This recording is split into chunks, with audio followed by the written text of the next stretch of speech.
Salutations, spooks and spirits and specters, and welcome to the stream.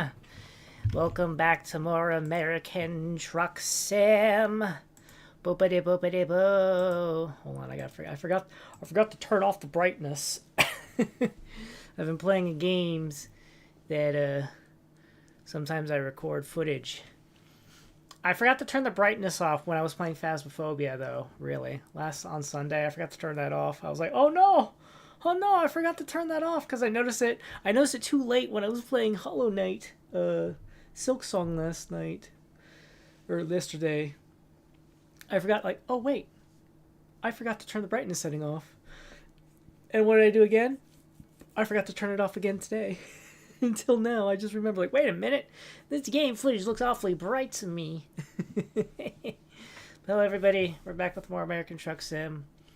We can do some chatting and yapping and bloody-blying at each other today. Furthermore, today's soundtrack is brought to you by Warcraft 3, Reign of Chaos, and some Frozen Throne. This is a 3-hour video. I would love to link it to you guys. Sure, why not? It's by Tweety2869916. You'll know it's the right one because you're not allowed to leave comments on this. It's a 10-year-old video apparently. But I feel like listening to some Warcraft 3 music. I miss this soundtrack, so we'll be listening to that today instead of my randomness. Anyways, today. We're just getting right back into it. Where am I? I'm in Sterling, Colorado. Let me get in my corner. Hey. We're in Sterling, Colorado. A giant silo. Better idea. What's the most expensive thing you got for me? Oh. Frozen fruit of Modesto. How about no? Buttermilk to to Colville, Washington. Grain to Montana. Actually, what's this one right here? Oh, that's MT. It's Montana as well. Jefferson City. Let's go to Jefferson City. I don't think I've really been in Missouri all that much, so we're gonna go to Missouri. It's like right that snap in the middle. So we're gonna deliver some waste paper. It's Missouri. We got 7 hours to pick up this job. Remember in the back of Home Depot, we dropped off that stuff.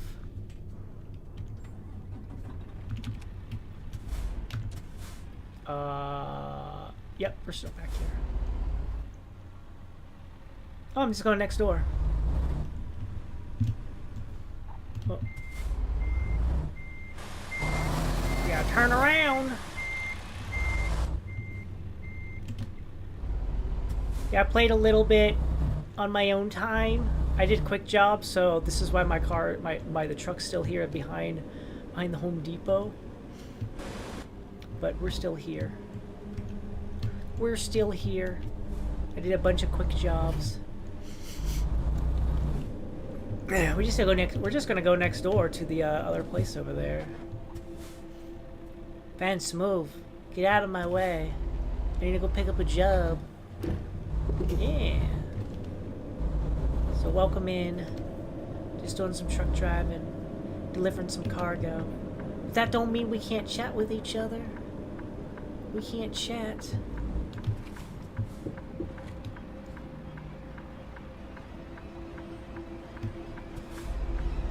Oh, fine. You know what? You guys are gonna hog that? I'm just gonna go this way. You're going the wrong way, Blue. Don't care. They didn't want me to drive this way. They should have opened up this drive here.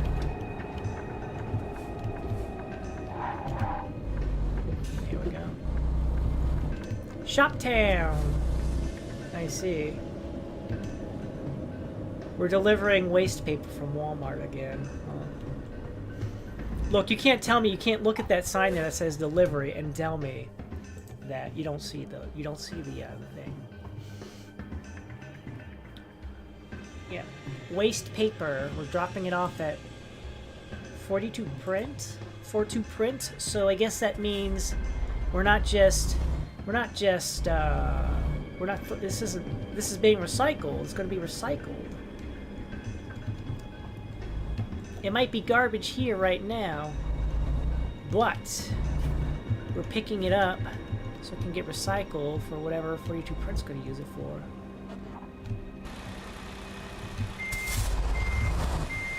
Whatever 42 print's going to use this paper for, it's going to be good for business, right?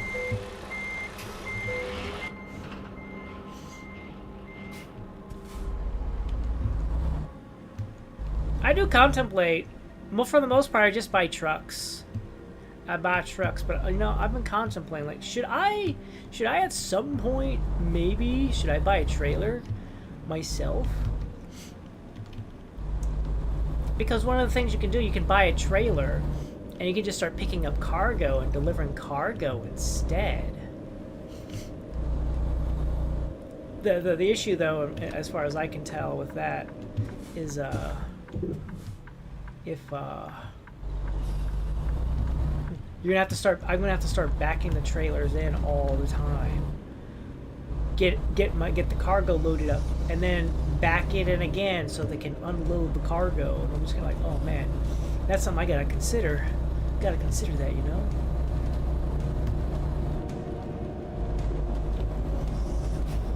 You know what? I just realized I can pay off my my bank loan. I can pay off my bank loan now. I just gotta go and say to the bank, hey, I'd like to pay off my loan. Here's some money. Here's a lump sum. Here's my lump sum. Here's my lump sum of cash. That's why they say I have to turn here. Because that road is down there and it goes under the bridge. Got it. Yeah, Warcraft 3 soundtrack. I mentioned this during the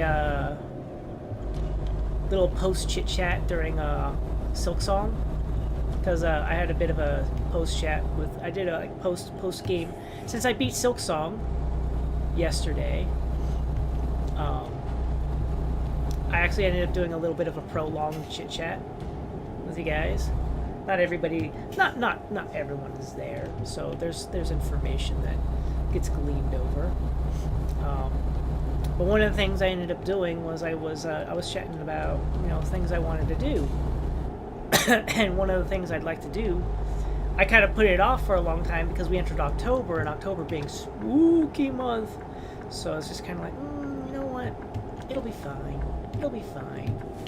So what I wanted to do before we got into October was I had already set up to make sure that the games would properly stream and stuff like that.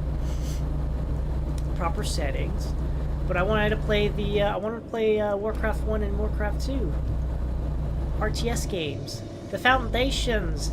The origin of the world of Warcraft. How things used to be back in the early days when Blizzard was making RTS games more often.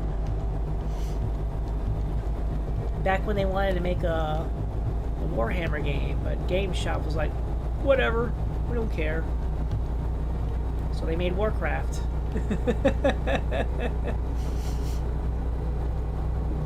So I wanted to play those because I used to play them a lot as a kid. I mean, honestly, to be 100% honest, one of the main reasons I ended up getting into PC gaming a lot is because of Warcraft 1.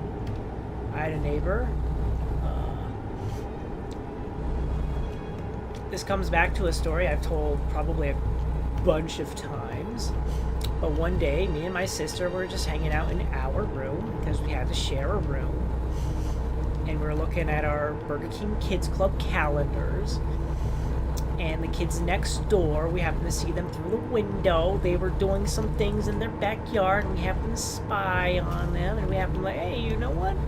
what they're looking at looks awfully familiar, so we just threw open the windows like, hey, are you Burger King Kids Club members too? And bada bing, bada boom, bada bang, friendship formed. Friendship created over a calendar. Over a calendar. This was back in the day when Blue was a very social, outgoing gremlin. It had no problem starting conversations with random strangers in order to build friendships and shit like that. You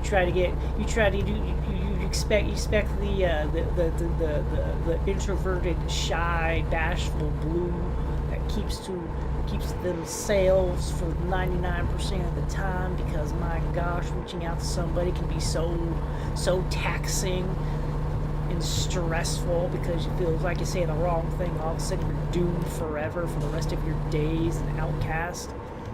Whatever. That ain't happening now.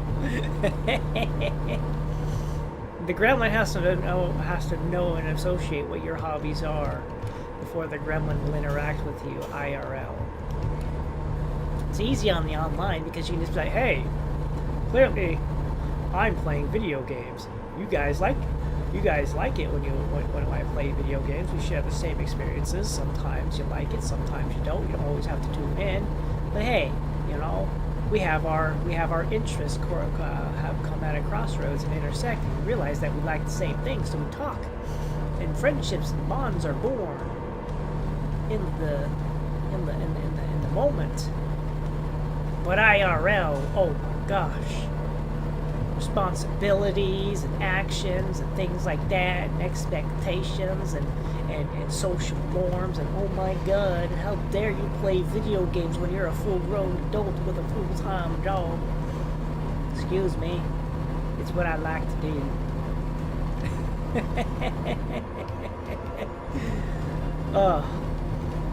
Anyways, my sister and I became friends with these neighbors. I forget their names. Okay, no, it's not that turn off. But essentially, they have a computer, and on this computer, they typically end up playing a game called Warcraft: Orcs versus Humans. And you know what we didn't have? We didn't have any PC games of Orcs versus Humans. Most of the time, when it comes to computer stuff, it was Dad doing family budget and banking and stuff like that. But occasionally, I could peek in and I'd see him playing some sort of he'd be playing a game. He'd be playing Civilization 1 or Civilization 2 when Civilization 2 came out. Eventually, I buggered my dad so long and for so long, often, that eventually he threw in the towel. He's like, all right, Blue, we're going to town. We'll find you this Warcraft game, and we'll buy it if you'll be quiet. So we looked all over town. We went to obviously we went to like the more popular, more well-known places. We went to like the Walmart, the Kmart, the Target, the Best Buys. Well, I don't even know if Best Buy was that big of a deal back then, but eventually we were on the outskirts of the city, or maybe we were deep in the downtown area, and we ended up at like this random corner computer store, just smashed in some sort of like shopping center type place. Uh-oh. Okay, no, it's just a little spaceman. And we finally find it. We finally find a copy of Warcraft: Orcs versus Humans. And my dad ended up picking up Phantasmagoria. Phantasmagoria! Which is like a 7-disc adventure game. Horror-inspired. Unrelated to the main story, but I just want to let you know that even though I drove him nuts until we got Orcs versus Humans, or Warcraft Orcs versus Humans, but hey, he came out on top with his own little adventure. So yeah, that's what happened. I played the game, I enjoyed it very much. I used to use cheat codes a lot, because, being a dumb kid, I didn't know exactly how to properly strategize and stuff like that.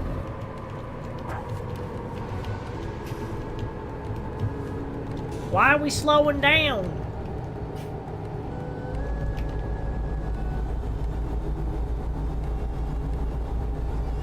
They're purposely trying to slow me down.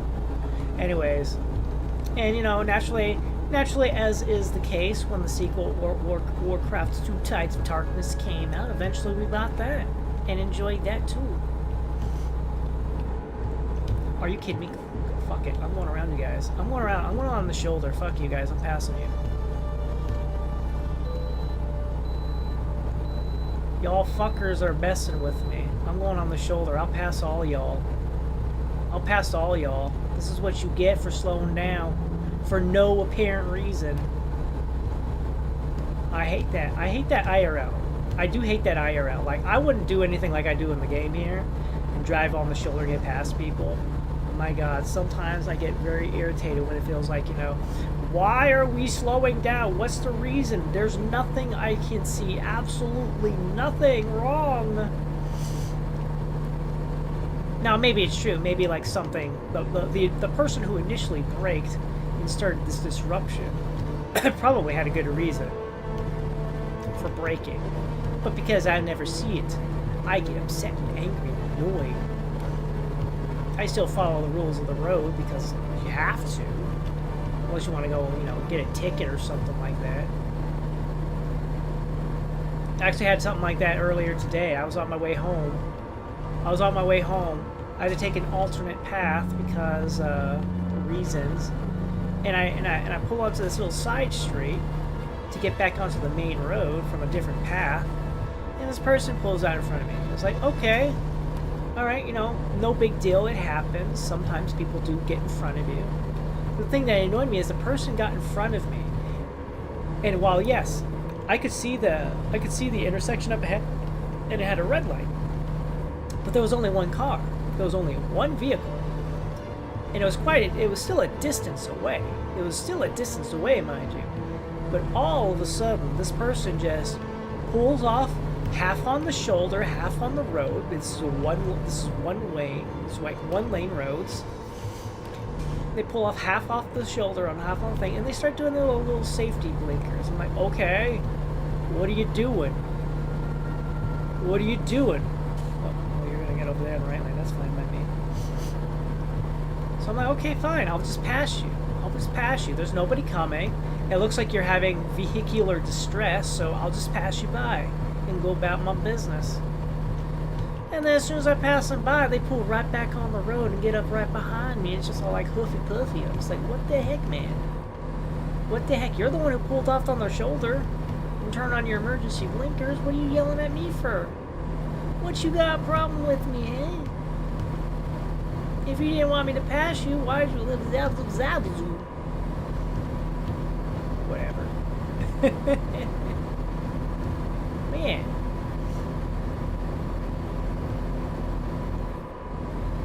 That's why we got the Warcraft 3 music playing. I really enjoy some of the... You know what I notice is that... What the heck is that in front of me? There's a sign. What does this sign say? What the heck, man? I don't get it. And it's gone. It's already gone. Yeah, I'm gonna have to... Yeah, I want to listen to Warcraft 3 soundtrack because, well, first of all, I found this video, and it's like 3 hours long. Like, oh my god, that's perfect.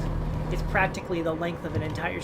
It's the length of my normal stream time. It'll be nice to have like a long thing playing in the background. Very nice, delicious music. Very nice and delicious music that I am familiar with. Nothing too noisy or distracting, in my opinion. But it's familiar. It's nostalgia for me. I get to enjoy it with deliciousness. It's just a shame. I wanted to slap this video on my playlist for video game soundtracks because I literally was like, you know what would be nice? I have a playlist of video game soundtracks for video games that I really enjoy. That way, it's like whenever I do American Truck Sim, I can just fire up that playlist and go along. Because I'm not saying that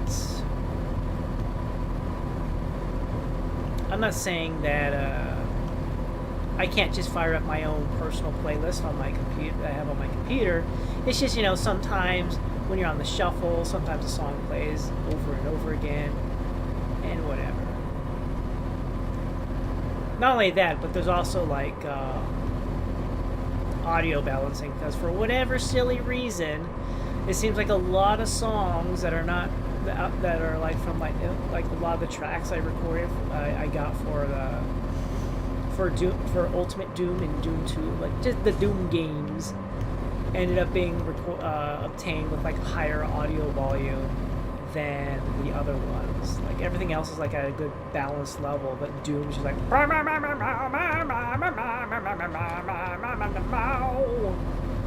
was like, okay, that's cool. You're loud. Everything else is kind of on the quiet side. It sometimes gets loud.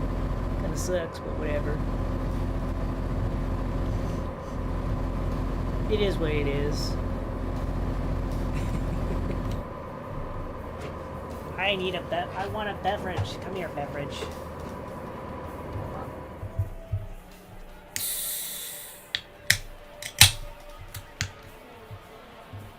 This makes me think of Diablo music.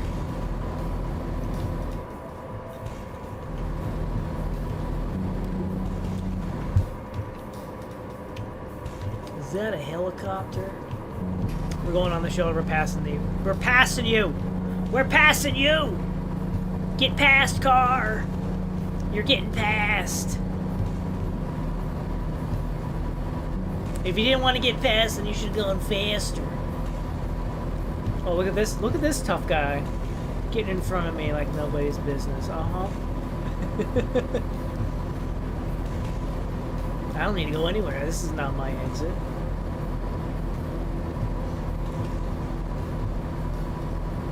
Yeah, I enjoyed Warcraft 1, and Warcraft 1 and 2. I mean, honestly, I enjoyed all the Warcraft games, to an extent. 1, 2, and 3 for the roar, the RTS-iness, the real-time strategy games. Each one has their own different flavor for why I like them. The original, because, well, it was lovely. My favorite thing to do is, like, my favorite thing was, like, a lot of the times you'd have these levels that take place inside like caves and stuff like that, and I would just enjoy just sitting on those levels. Like, yeah, I would eventually clear out all the bad guys, all the monsters and stuff like that, but I would never like complete the objective. I'd like play house or whatever. My troops were like, oh, we're guarding the dungeon from intruders. We'd have like, I'd just do like little role play sessions or whatever with my troops and stuff like that. And then you have like all the like the actual like base building, resource management, make your army, go attack the bad guy, the opposing team, win.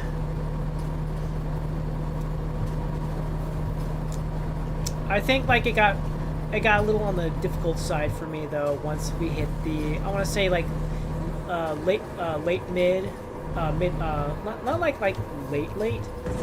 Excuse me, asshole. What were you doing?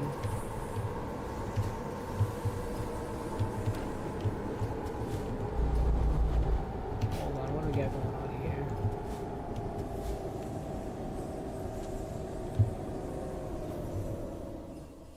Hold on. Media. Photo mode. This thing right here, huh? Take a picture of the historic Church of Beatrice. There we go.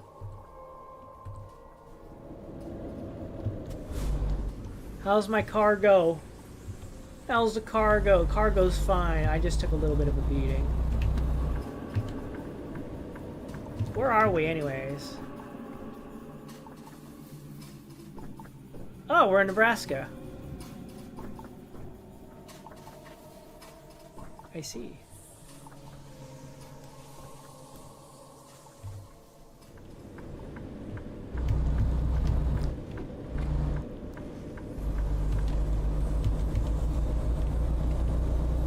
Sorry, they added in a new collectible thing where you got like an actual folder where you can actually have a better idea. When's my next gas station? Right up here. This other photo. Okay. I'll fill up my gas tank over there. I wasn't thinking about it. I was so distracted by the person who just decided to ram their car into me, and then by taking a photo of that church, that I completely lost track of, like, oh yeah, gas. Yeah, I enjoyed Warcraft 1. I would say like some of my favorite maps were probably ones that had easy choke points. There was like this one map where it's like it's divided in half, top and bottom. I'm pretty sure it's like the way it's divided. I'm pretty sure like because a lot of the maps get shared between the human and orc campaign. There'll be some minor differences in like the Millen maps, and then of course like when you're human, later maps are more orc territory, but those same maps go up on the orc campaign, and it's like it's a completely different map. Like maybe it's bigger, more resources, or whatever. Obviously the orcs are more built up, and just like vice versa for the humans. But the main thing I was getting at is on this particular map that I enjoyed, I'm pretty sure humans start on the north side and orcs always start on the south side. So like if you're playing the orc campaign, your enemy's on the north side of this river, and the river only has one bridge across it. It's like smack dab in the middle of the map. Smack dab in the middle map. So my favorite thing to do was I would build like maybe one or two lines of. I would have like a line or two of foot soldiers or knights or for orcs, raiders, and grunts in front, and then I'll have a whole bunch of spearmen, like maybe a line or two or three behind them, and then I'll have catapults behind them. You know, catapults to take out any like group that ranged like the enemy guys on the other side. And it was wonderful just farming it out until the enemy was like, I don't have a military anymore. And it's like, why don't you have a military anymore? Well, we spent all our money on military, and now we have no more money because we mined everything. It's like, oh, how unfortunate. How could this have happened? And I just roll in and just stomp their town to oblivion. That's my favorite map. I don't remember what map what the map was, but I enjoy doing that. Or human side. Valid tactic on both sides. There we go, I see the gas station up ahead. There's also another photo up here. Another photo up.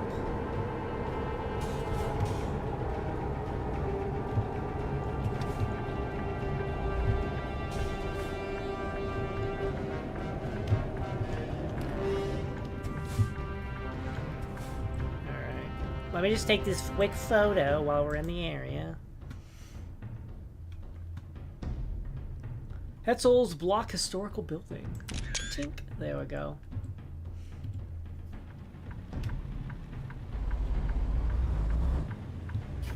Nobody's coming. To the gas station.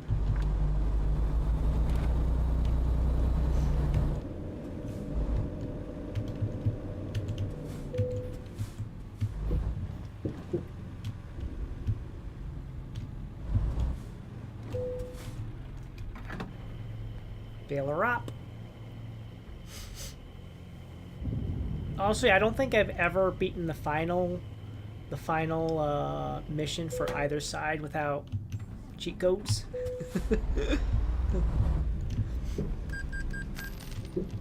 Considering the amount of madness involved, though, I feel like it makes sense.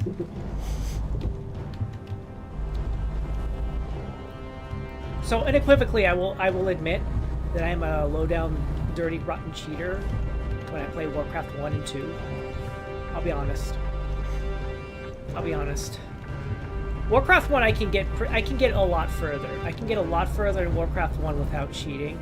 Back in the day, I haven't really gone back and played it too much, outside like maybe the first few missions on either side, for the purposes of testing and calibrating and making sure everything records properly for streaming purposes. But I always wanted to. Alright, you guys are being too slow. I'm going around. I know there's a thing up. If I turn right, there's like I saw like a little video camera thing. It basically is like, hey, have a little cinematic view of what's going on over here. I feel like that's something I could definitely do on my, I guess, my own personal time, but whatever. You're going too slow.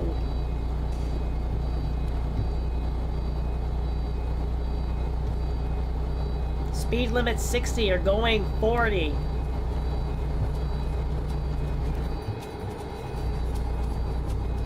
Oh my god, look at all these gas stations up ahead.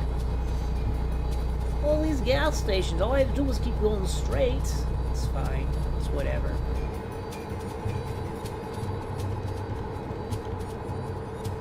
Yeah. Warcraft 2, though. Warcraft 2 was definitely an upper in terms of upping the difficulty for campaign-wise. But, lo and behold, it also came with a map editor. And you know what I like to do? I like to make my own maps where I have a fundamental, amazing advantage over my opposition. How do you do it, Blue? I'll tell you how I do it. On my side of the map, I put a little bit of a lake or whatever. Yay, low resolution gaming.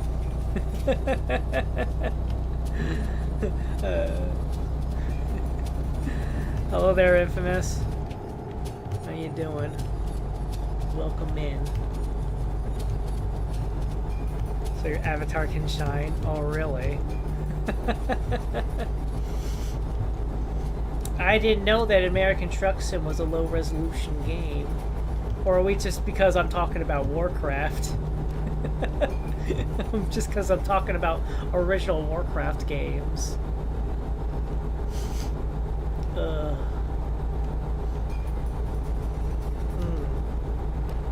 But hello, welcome in. How are you doing? How are you doing? Blah, blah, blah.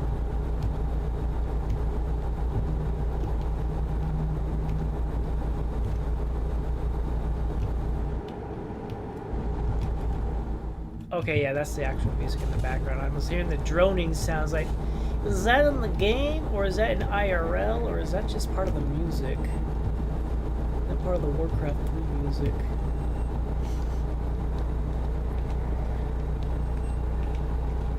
Because there was a map editor in Warcraft 2. Like, whenever I got frustrated with the campaign, I'd be like, I'll just go play custom maps. And just play my custom maps, where I have all the advantages. Let the enemy only have, like, a gold mine that has 10,000 gold in it. And my gold mines, that's right, I would give myself, my side, multiple gold mines, would have, like, 20 bajillion. The enemy can have a tiny little forest. Have tiny little plots of trees, and then I would give myself an entire vast, half the side of my side would probably be forest with trees and lumber. And of course I would give myself a lake, and in that lake there'd be a patch of oil, so that way I could do the oil-based upgrades, because, you know, in order to upgrade your keep, your great hall or town hall, into a stronghold or keep in the castle, a stronghold in the fortress, you needed oil. Yes, let's balance around oil. Alright, let's go around. Get around! Get around! Back off. I want to pass. If you didn't want to get past, you should go faster.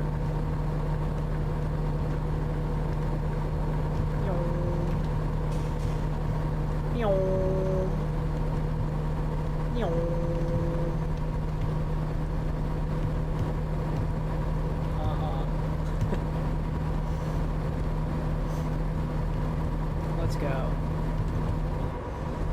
Normally, though, when it came to actual Warcraft 2 campaign, I could get, like, the first 4 levels fine. First 4 levels were fine. I hit level 5, which I think was Grim Batol on both sides. Grim Batol on both sides. Orc or human, didn't matter. That was the tally card that would be like, oh yes, blue. You're actually bad at RTS games. Like, excuse me? What? Man, you're bad. You can't even get past level 5 without cheating. But I like the game.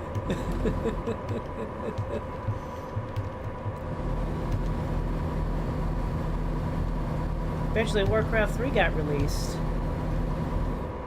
And it was the first Warcraft that I was like, I'm going to beat the campaigns with a motherfucker.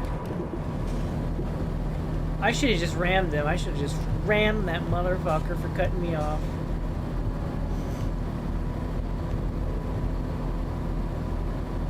Excuse me, can't you see I'm here? Hi, Philip.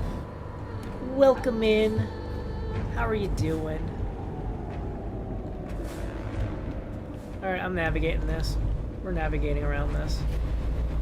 This is a roadblock for most people, but for me, it's an opportunity to swing around.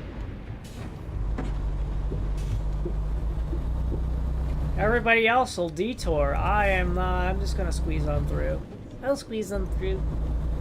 Yeah, hello, Philip. Welcome in. How are you doing today? How goes?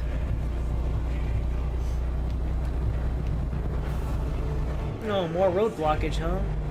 That's fine. That's what the shoulder's for, right?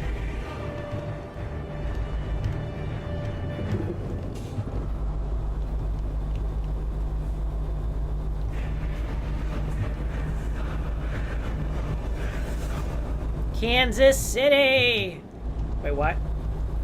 Kansas City counts as both the Show Me State and the Sunflower State? Really? Fascinating. Fascinating. That's crazy, yo. Kansas City. Where are you? My god, yeah, it's right here. That's so crazy. How did they even finish? How did they fashion this into the game? Did it come with Kansas or did it come with Missouri? I would figure it'd be with Missouri.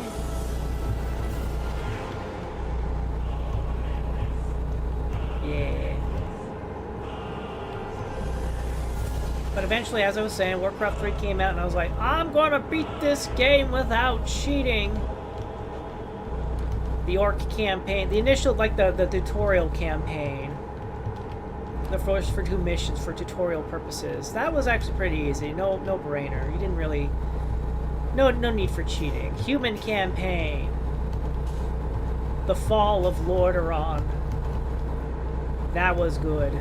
I enjoyed it. And I made it through it without cheating. Honestly, I feel like the hardest mission in my opinion, that almost pushed me over to the brink was raising Stratholme.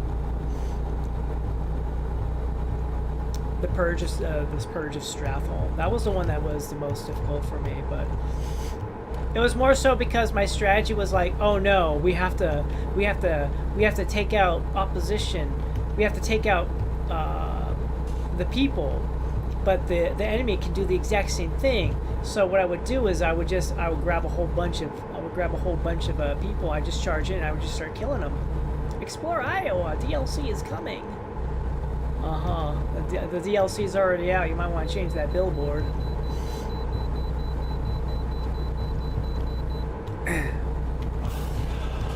So, yeah, Stratholme was probably like the hardest one, but that was more because the objective was unique for that particular level. So, my playstyle was a bit more haphazard, rushed, and more aggressive than what I would normally have done. So yeah. You're doing it again. You're just getting people in front of me to slow me down. On purpose, game. Don't think I don't see your tactics. Don't think I don't know what you're trying to do, game.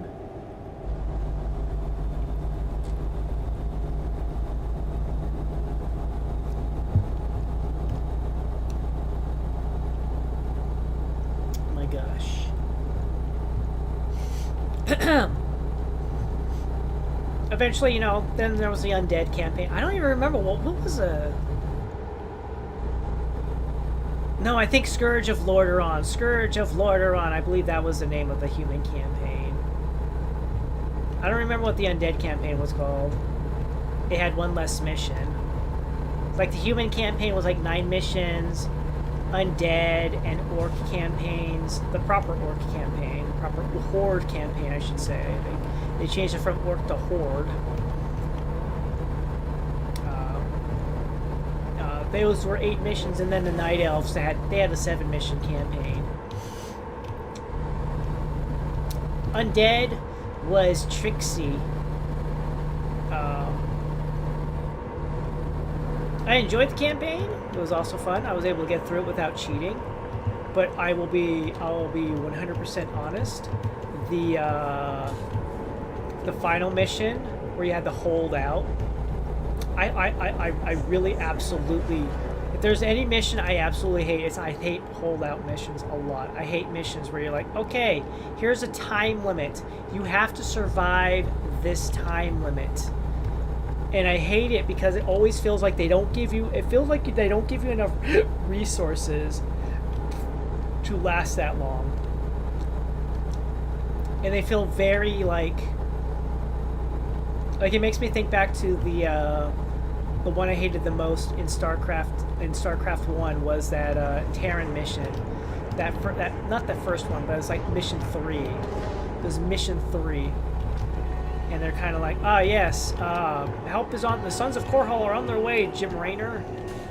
Just hold out for 30 minutes against this massive Zerg Zerg force.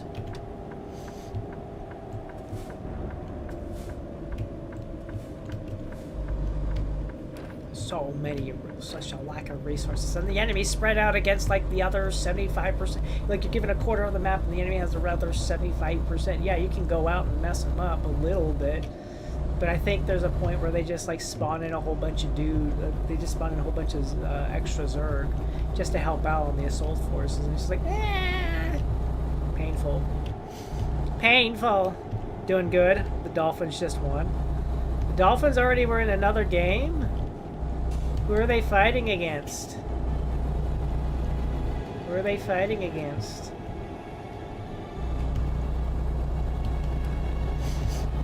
Yeah. But the undead campaign got beat. Even though that last holdout mission kind of sucked and it was pushing me to wit's end. I think I lost that mission a couple of times. In the human campaign, I don't think I lost a single. I don't think I got defeated once, but I think in the undead one, I'm pretty sure I did definitely fail the last mission a number of times. Orc campaign was also awesome. Also, very beatable without cheating. And when I say beatable without cheating, I mean by my standard as dumb teenager Gremlin. As a dumb teenager, it was beatable when I actually used my brain. Imagine using your brain to win. But very much so like the Undead campaign, the last Horde mission was very tough. It was very tough. The game, once again, was putting a lot of advantages for the enemy team, since the enemy team had access to chaos damage, and chaos damage has no negative effects at all. No negative effects. Well, no additional damage, but at the same time, they also don't have damage resistances, because Warcraft 3, I'm pretty sure, was like the first one of Blizzard's RTS games where they actually made like units have damage types, and there are damage types varieties and armor varieties. So siege damage did more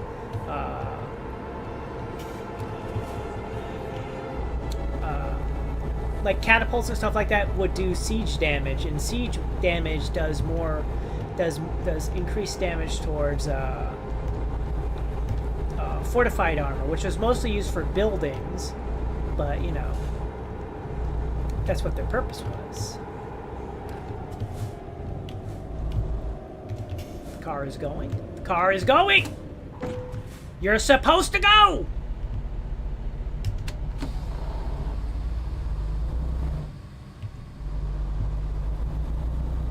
You had a green arrow and you stopped. You had a green arrow and you stopped. This is on you. This is not on me. This is on you.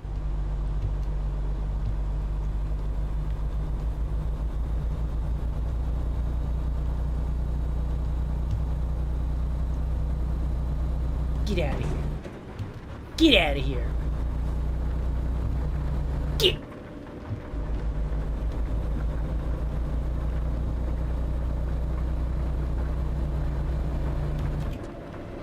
Anyways. Anyways.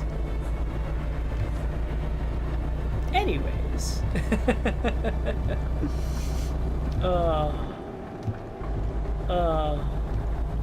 Yeah, the last horde mission was pretty tough because of that. They had a bunch of bases. It wasn't, I would say it was like a semi-holdout mission, but there was like not a time limit. You had to go, you had to beat up, you had to defeat the enemy in full. So, it's whatever. I know I lost that horde mission a lot. That was tough. I lost a lot. But it's okay because eventually I won. I eventually won, and I moved on to the Night Elf campaign. And Night Elf campaign was super duper duper duper duper short. Superly duperly short. So short. 7 missions long. It was alright. I will say there were some characters make questionable choices if you ask me. Why are you making this bad decision, character? Oh, because you think it's a good idea. Whatever.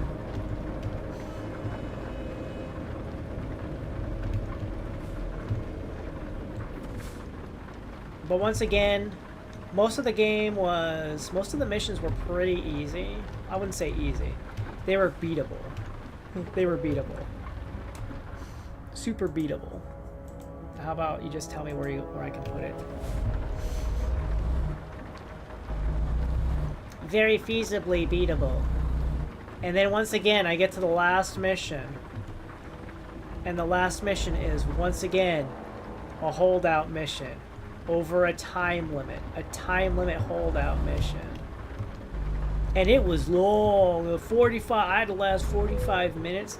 Look, I know some missions can go over, I could push some missions over like an hour long, but telling me to hold out for 45 minutes with dumb AI allies. Hi person, how you doing?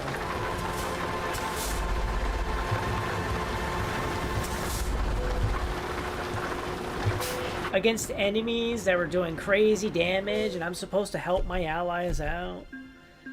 I did not like that at all.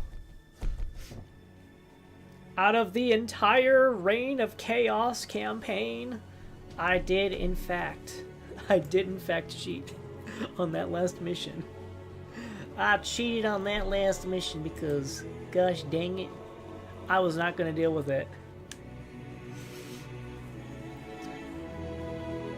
Oklahoma?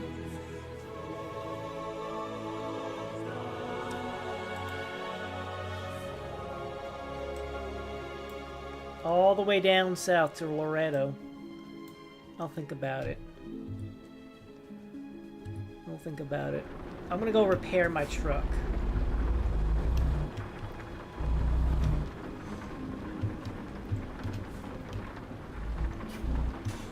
I'm gonna go repair my truck.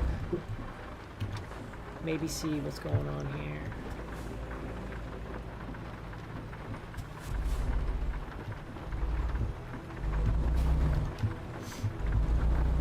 I cheated on that last mission for the Night Elves in order to get Eternity's End.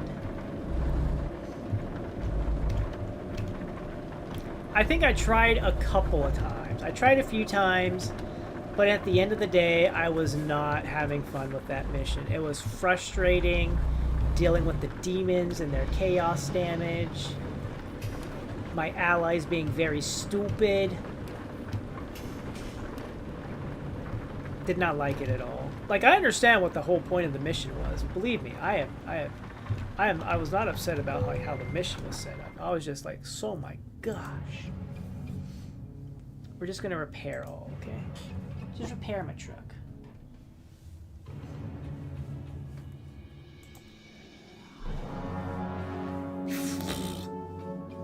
Just repair.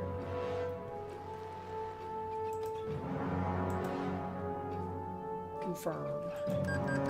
There we go.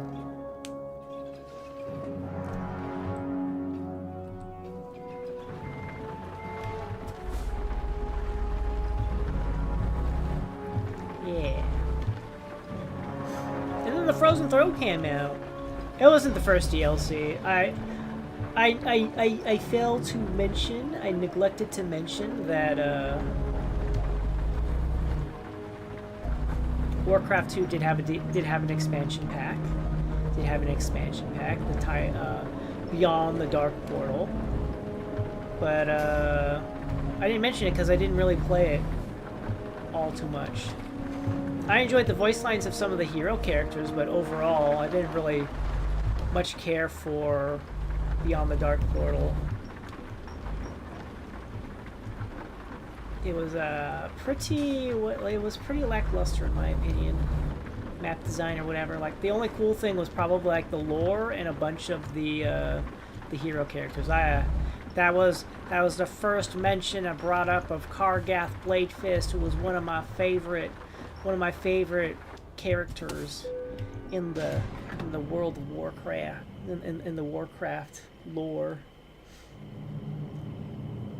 Him and the Shattered Hand clan with their desire to cut off their hands and then replace them with weapons and stuff. In Jefferson City, what you got? Taking a boat to call home to LA, huh? Clamshell buckets, huh? Huh? They want this by Saturday. Oh my gosh. Milk. Nuts.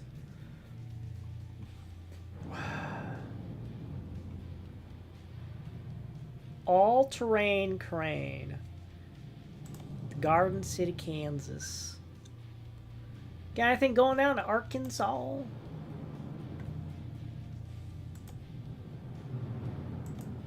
Hutchinson. A rail car mover. McAllister. Batteries. Junction City. Little Rock! We'll you know what? I'll take that. We'll take Buttermilk on down to Little Rock. Oops, sorry. Parking brake engaged. Yeah. But yeah, Beyond the Dark Portal was pretty lackluster outside of like plot and characters.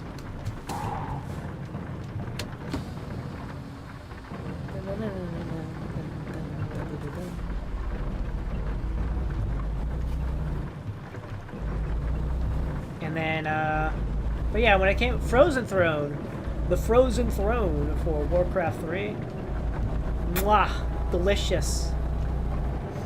Delicious. My campaign of Maeve tracking down Illidan, crossing paths with the Blood Elves and disrupting Illidan's plans to take on the Lich King Ner'zhul at the time. It was Ner'zhul.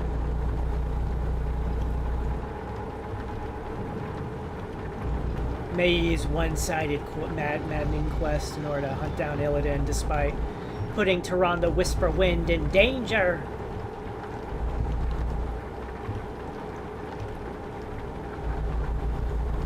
And Malfear and Stormrage's like, excuse me, Maeve. You seem to have put my wife in danger. I don't know how I feel about helping you out so much anymore.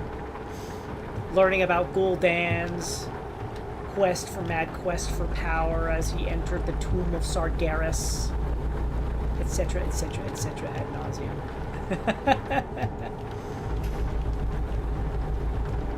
Lovely, delicious. Love that. I'll be honest, I'm pretty sure Frozen Throne, I did not cheat at all in any of the missions. Blood Elf campaign. Getting Kael'thas to get the elves to safety after the undead rack their sun well. And they're like, oh no, what are we gonna do? And then Illidan be like, hey, follow me, I have a good ideas. I can help you guys out, just help me out instead. I'm getting past this truck because I don't get stuck behind it, that's why.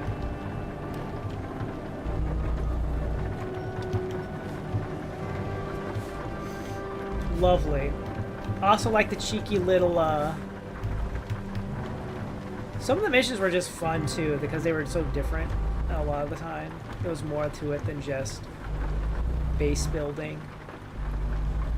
Like the most, like to me, like the most interesting mission in the Blood Elf campaign was the one where Illidan was captured, and you had a little bit of a tug of war thing going on between your Blood Elf forces getting helped by the Lost Ones, the Broken Ones. I'm sorry, were they called Broken Ones? I don't remember exactly the details, but the Broken Draenei, as they were retconned as in World of Warcraft. Yeah. Little tug of war between your forces as Kael'thas leading your forces versus Maeve's forces. And I think like there was a certain bloody blue. You were able to get a Pandaren monk to help you out. Pandaren monk. Of the Drunken Fist style, smashing kegs and shit.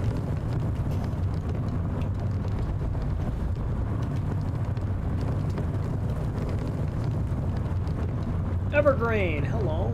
I'm here to pick up buttermilk. We're delivering it to Little Rock.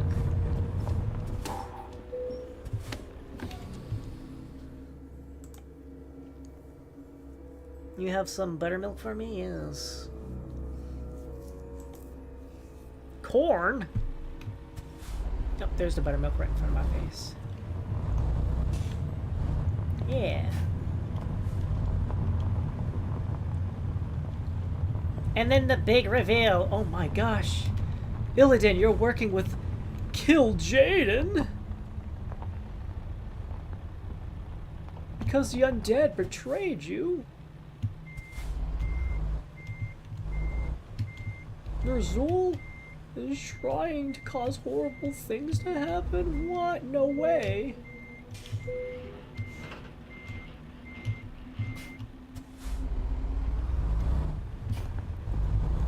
No way.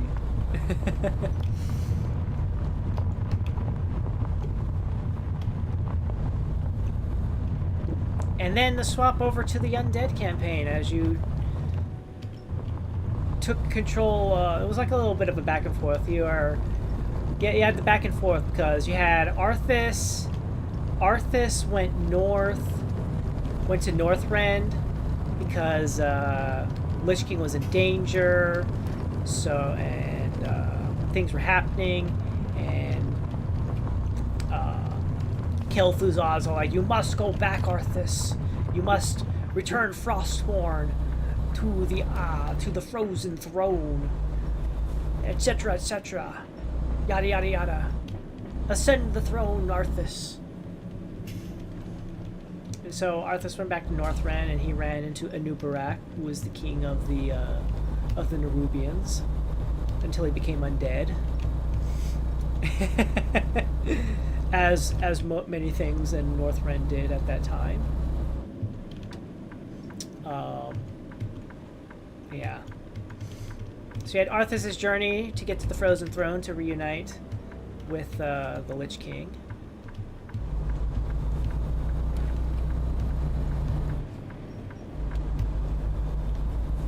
And then back in Lordaeron, as I said, you had a little back and forth going on here.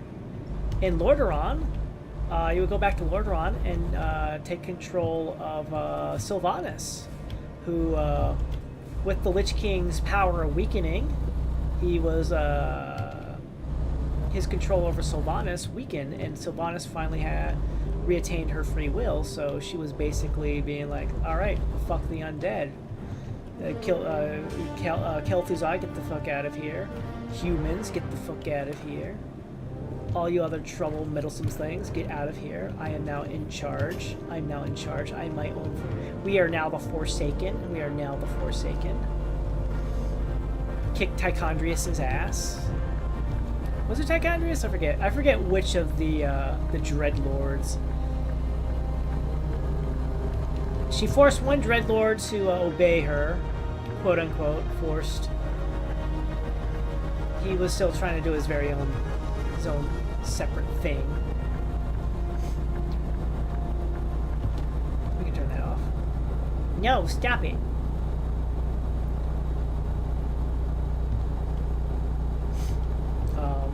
Yeah. Bow, mana mana. Mana mana mana. So the end result, but you know, Frozen Throne was very fun. I enjoyed it for what it was. I enjoyed the new units, the new heroes. Lots of lore, lots of fun characters, lots of situation, lots of world building, because for the most part, Warcraft... Well, let's see here. Warcraft 1 was pretty much just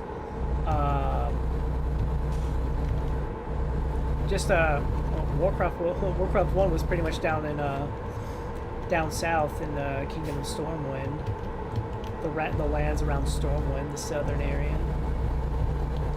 Then Warcraft 2 expanded that to include Lordaeron and what is now currently known as the Eastern Kingdoms. The Eastern Kingdoms.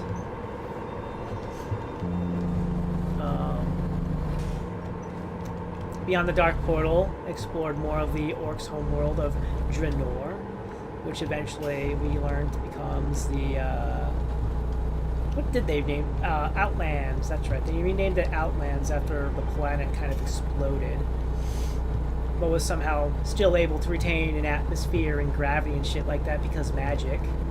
Because magic.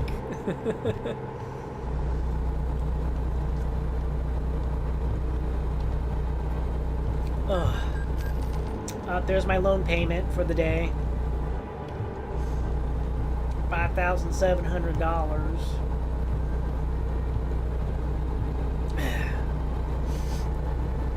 And then Warcraft 3 added in the continents of Northrend and Kalimdor. And not all of Kalimdor really got explored. We mostly stuck to like the mid to northern areas when it came to the Orcs and the Night Elf campaigns. Let's go. Waking up the druids. We are the druids of the claw. We are bears. Rawr.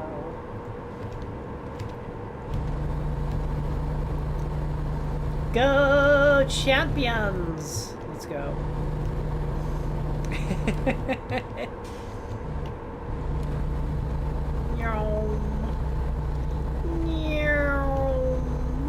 Let's go.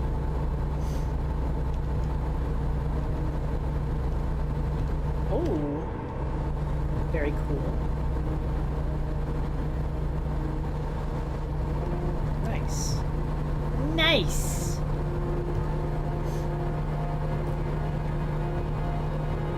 Bow, bow, bow, bow.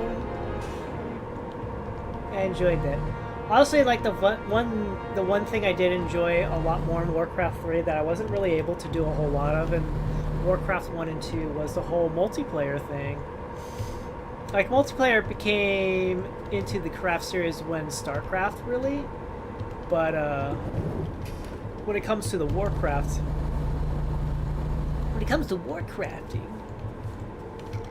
Warcraft 3 was the one I did a lot of my multiplayering shenanigans in.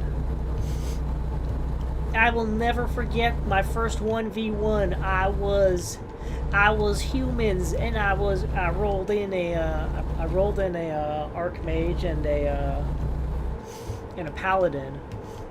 And I remember my favorite tactic was I would polymorph somebody, put them in the middle of the night elf base, and then I would mass teleport in a whole bunch of like dwarven mortar teams and steam tanks, and we just go to town on the buildings, and then we would mass teleport out.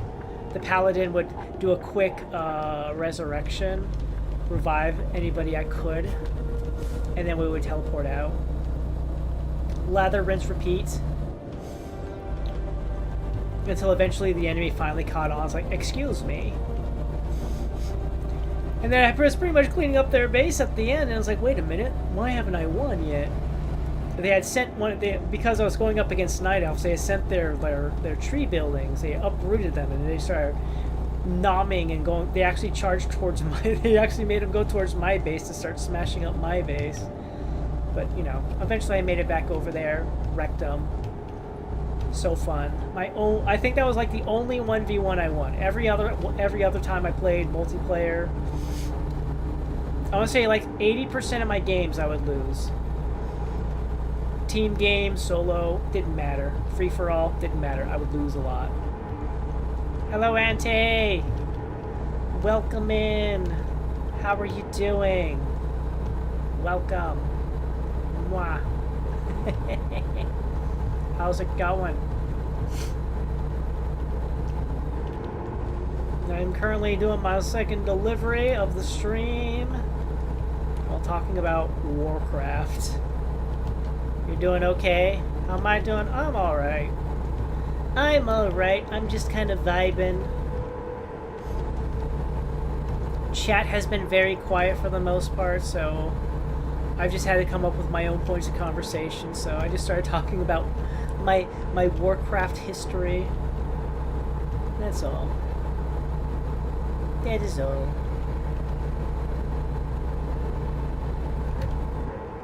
Springfield! You have the best anti-theft key set? Oh, really? Oh, really? How was that? How does that work? Oh my, we got some busyness going on down there in that little center. 2 question marks in a cinematic.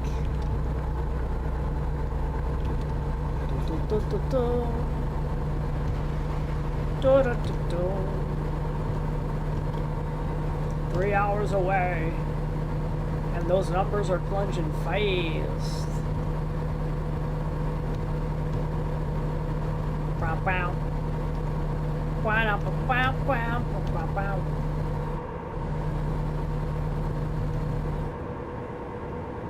have a keyring with several keyrings which have 7 keys on them and a keychain. Oh my gosh. It's loops upon loops upon loops, huh? It loops upon itself. You think you're about to escape, but nope, you just looped yourself back into the loop of the other loop-de-loops. Is that how it is, huh?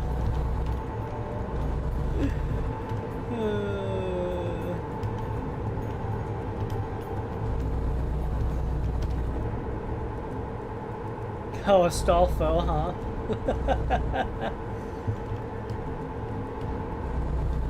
Wop wop. Bow, bow, bow. You know what's so fascinating about Astolfo is I have my friend Legogorn. He wants me so much. He keeps trying to get me to watch the Fate series. I've never watched Fate, okay? I've never watched Fate. I've never immersed myself in the Fate. However, my friend Legogorn, who wants me to get into Fate and watch it and stuff like that, he did not know who Astolfo was I've shared imagery of Astolfo with him. And he's like, who is this? And I'm like, it's Astolfo. It's like, but why are you showing me this character? It's like, what do you mean, why? Don't you recognize this character? It's like, no. How could you not? How could you be into Fate and not know who Astolfo is? I'm not into Fate and I know who Astolfo is. How? What madness is this? It's crazy. And look, I know I have a Potteroo. I did do a Potteroo video, and I do have a Potteroo PNG. But I didn't know that that was actually tied into Fate. I'll be honest, I did not know that was tied into Fate. I did not know that was a Fate thing. But, you know, at least there's that part of me that's like, you know, I know some things about Fate even though I've never watched it. And yet somebody who has watched it is unaware of Astolfo. And I'm just like, how? Most of the keys are from cars that no longer exist. Oh, wow. Crazy. I have no idea how my friend Legogorn did not know about Astolfo at all. I don't know. It is a mystery for the ages. It is a mystery of all times.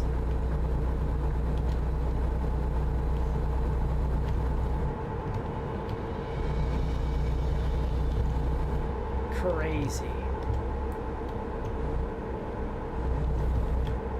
Hiya, I squeezed in here. You thought I couldn't do it, but I did it. Zoom. Welcome to Harrison. It's okay though. Bam.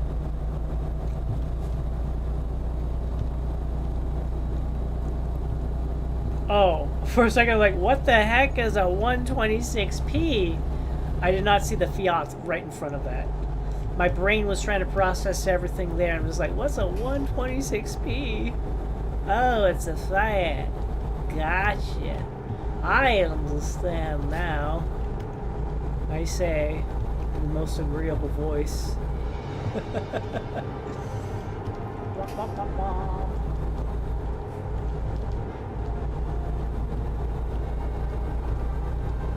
Oh look, there's another video over there. Whatever. It's out of the way. I can't be bothered.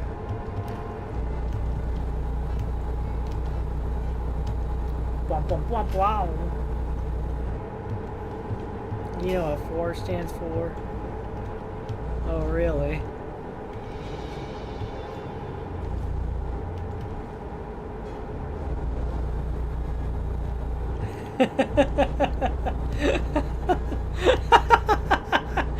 Oh my god, I was about to say, wait a minute, those acronyms don't match up.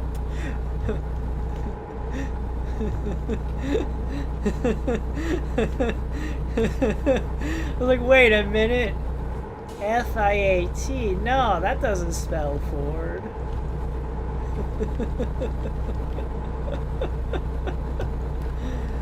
Your acronym's all wrong.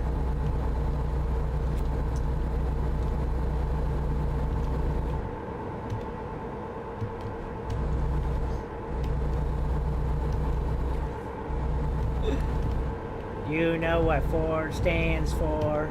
Fix it again, Tony. That's Fiat, damn. Oh.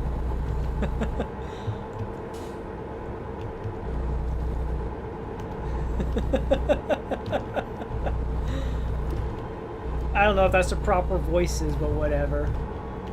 I just see Dale, I just think Dale Gribble. I just think Dale Gribble from King of the Hill.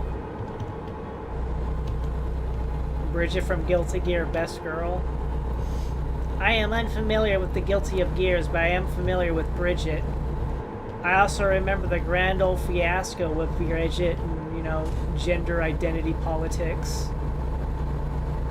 Bridget's a boy. No, Bridget's a girl. No, Bridget's a boy that was just raised as a girl. What the boots, blats, blues, blizzes. And I'm just like, it's a video game.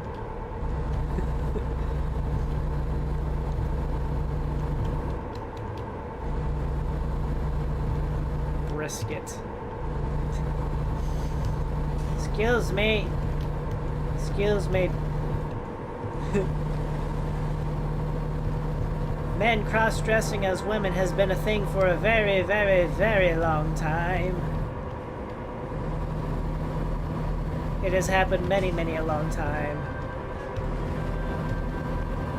Honestly, I feel like for the most part, like, I'm sure it's happened, but it feels like for the most part, whenever anybody's like, that person's cross-dressing, like, I'm gonna think more a guy dressed up as a lady than ever a lady dressed up as a guy. 99.9% of the time, if you're telling me, if you don't even give me a names or genders and you say so, a person's cross-dressing, I'm like, oh, what guy and what outfit are they wearing? What are they cross-dressing as?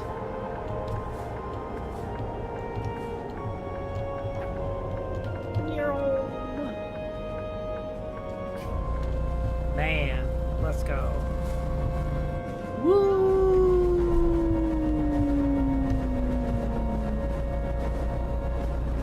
Humphrey S has leveled up. That means she should be bringing in me more money.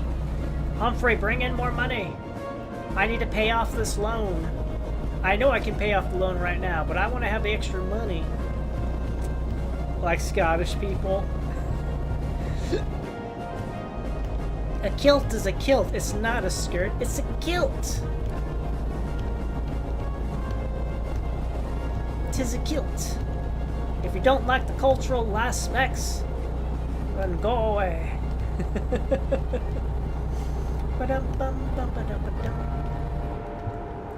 JFK Boulevard. Well, we can't go to JFK Boulevard. It's blocked off by invisible walls.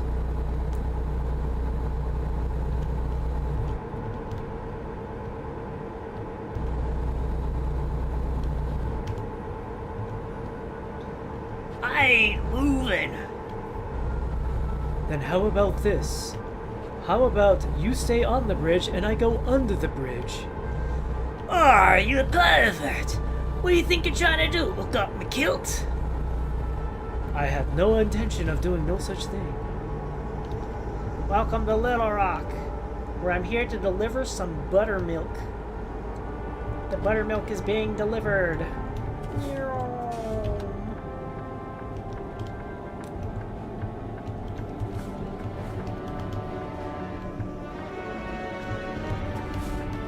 Haha, I fooled you all!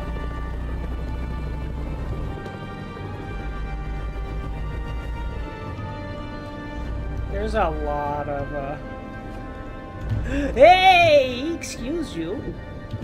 Excuse you. Excuse you, I'm driving here. I am the player character. Mind-blowing place, they say.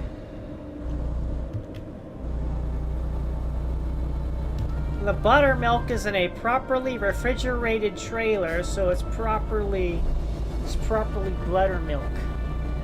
It's in 100% good condition too, mind you.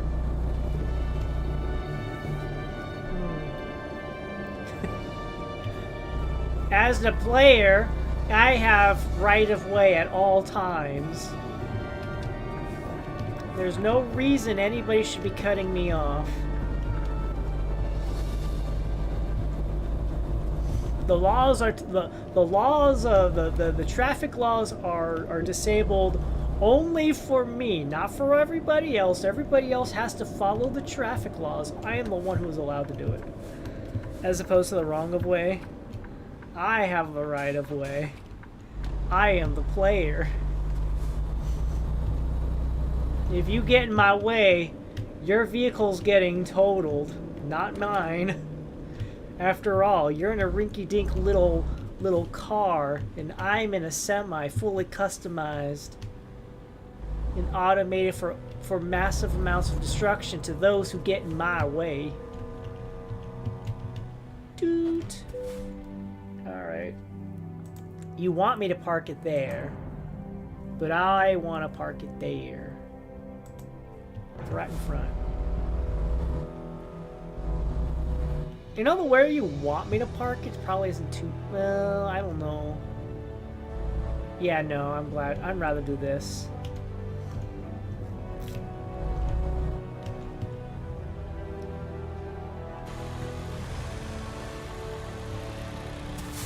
A little bit forward. Drop the trailer. Drop the trailer.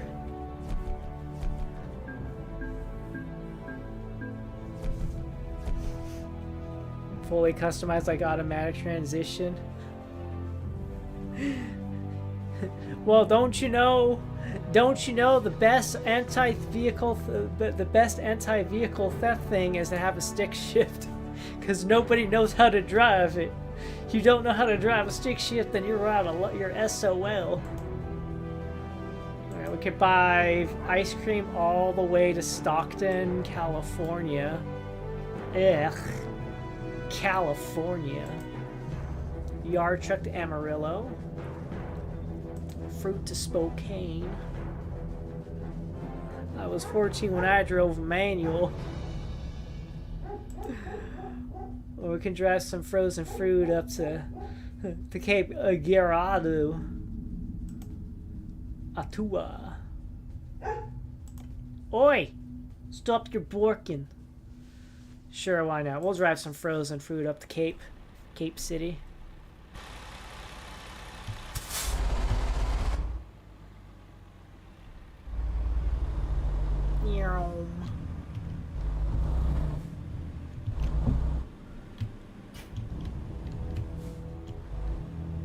Flavor Fair.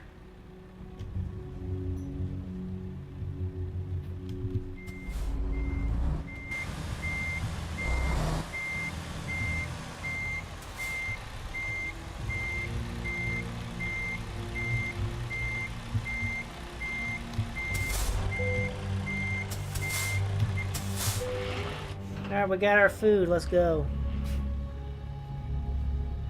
Where do you sleep in the truckie?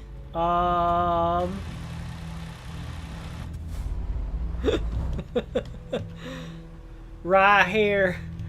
I just fold down. I fold it down. This is a truck more for the hauling and not for the my truck's designed more for damaging, not for living in. I see no sleeping spot. I got a seat right here. It may not be comfortable for most people's standards, but I can sleep when I need to sleep.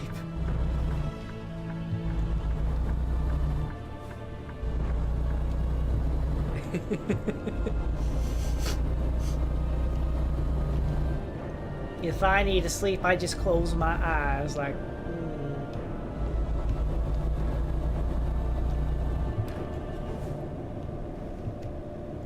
Because Blue has driven so much, he's practically fused to the seat. No! Well, you can't even really get out of the truck. You can't get out of the truck anyways. The only way you can leave the truck is if you're getting inside of another truck. Alright, get out of my way. You're going too slow. You're going too slow.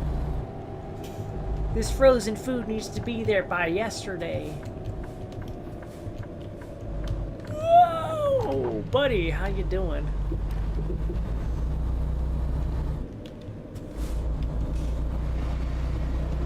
Obviously, they weren't looking both ways when they crossed the railroad. The rail tracks. Well... Wop wop. What? Money? Actually, speaking of edging, I got Power Wash Sim 2, so eventually I'll get into Power Wash Sim 2. I've thought of so many stupid jokes.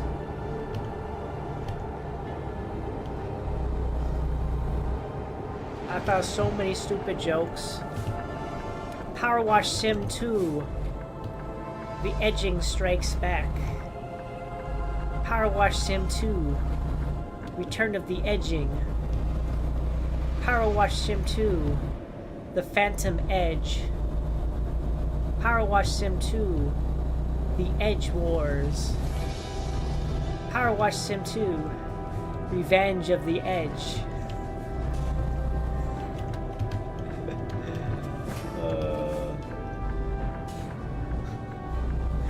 Power Wash Sim 2, The Edge Awakens. Power Wash Sim 2, The Last Edging. Power Wash Sim 2, The Edging of Skywalker. Oh no.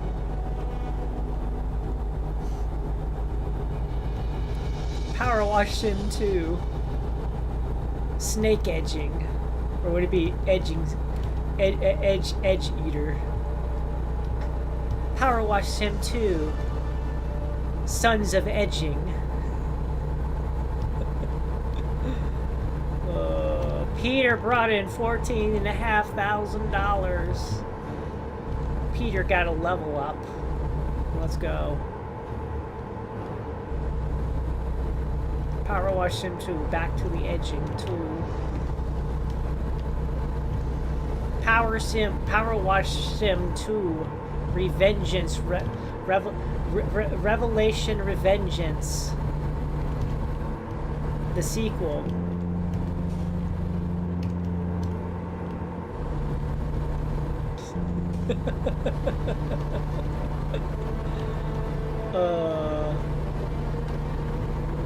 Hey, where'd you come from, car? Coming out, flying out my blonde spot like that. Trying to get killed.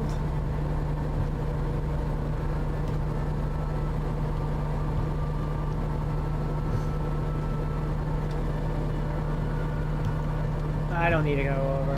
They're actually going pretty fast. Hello, just a name. Welcome in. How's it going?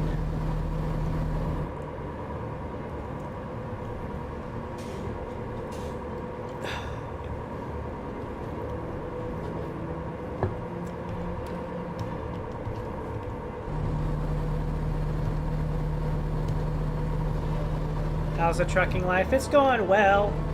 I've had a couple people cut me off. People slowing down for no reason at all. Basically, the game's at that point where it's like it's purposely going out of its way to try to slow me down. It's like, Blue, you gotta take your time. You gotta enjoy the road. It's about the journey, not the destination. And I'm like, I got a loan to pay off. Excuse me, game, but I have a loan to pay off.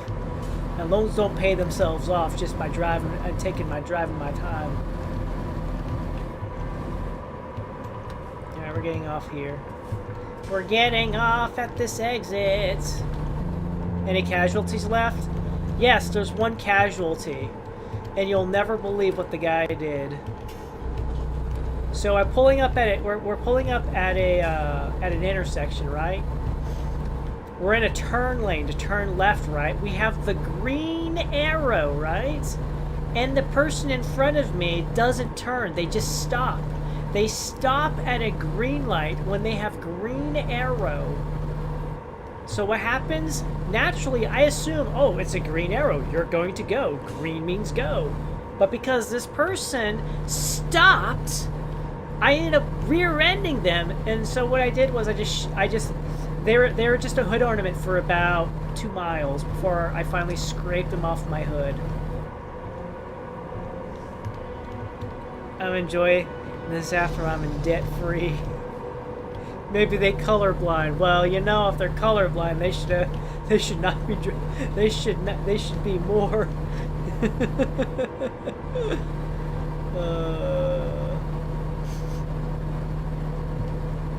People hate Johnny Guitar. You know, there's always gonna be critics out there. There's gonna be people who don't like a certain genre of music for whatever reason.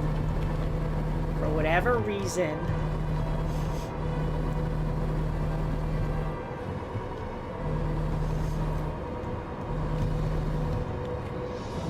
But the key thing to take away is, if they don't like it, As long as they're not going around talking shit to people who do enjoy it, that's the key thing. Let the people who do enjoy it. Don't go around talking shit and saying, "Oh, this is gargle music. It has no purpose.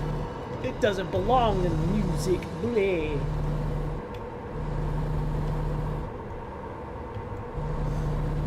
Oh, I wouldn't know anything about... I wouldn't know. I don't go to Reddit. Reddit just feels like a toxic waste dump to me. The only time I ever end up on Reddit is when I'm trying to look up an answer for something, and it just happens to be the top thing, and I click on it on accident. What's Johnny Guitar? Johnny Guitar! Well, yeah. As Auntie says, it's a song. Furthermore, it kind of got a more modern day. I wouldn't say modern day, but when Fallout New Vegas came out, it was part of the soundtrack, so it kind of had a resurgence, along with a lot of other music from that time frame. Whenever another Fallout game comes out and they gotta do another soundtrack, a lot of songs from back in the day, like Miz says, 70s and earlier on, kind of get a little resurgence, popularity.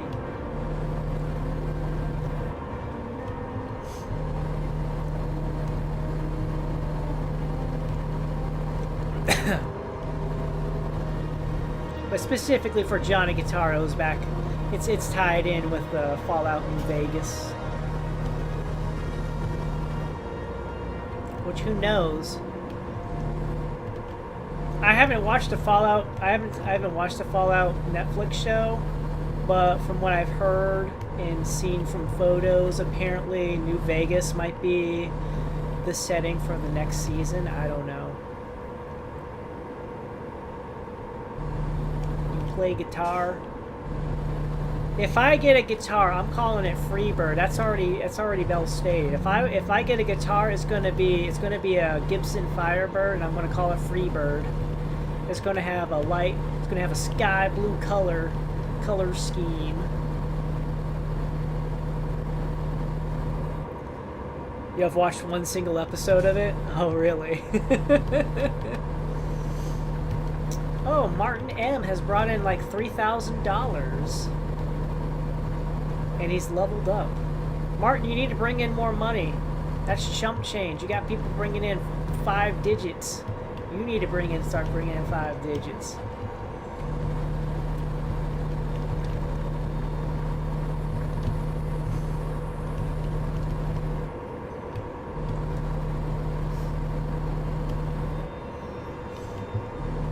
No, the only guitar I've played is the plastic guitar for Guitar Hero and Rock Band.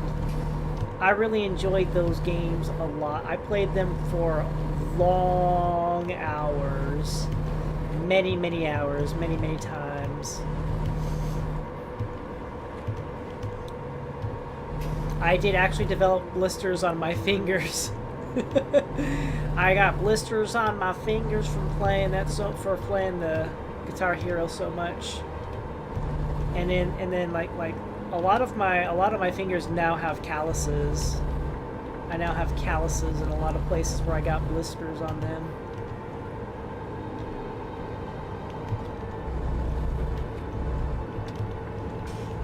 I'm gonna get around you, truck.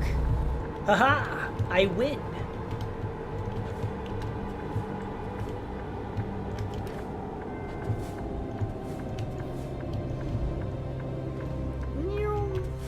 Oh, more songs like My Johnny. Through the Fire and Flames, 100%. Haven't been able to do that one. Have not been able to 100% through the Fire and Flame. I do love playing it. I was never able to play on expert mode outside of training because I could never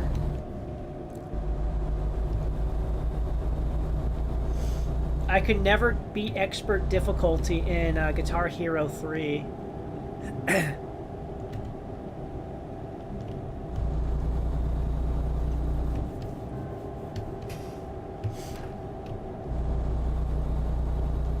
because Raining Blood on expert difficulty, I could never get past the opening assault on Raining Blood. I could beat the Cliffs of Dover, I could beat the Number of the Beast, I could beat the One, but I could never beat Raining Blood on expert difficulty. Will we ever get a Guitar Hero stream? I would have to lean towards no.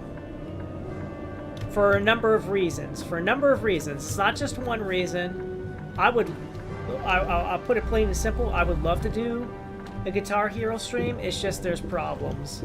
Problem number one, copyrighted music. Copyrighted music.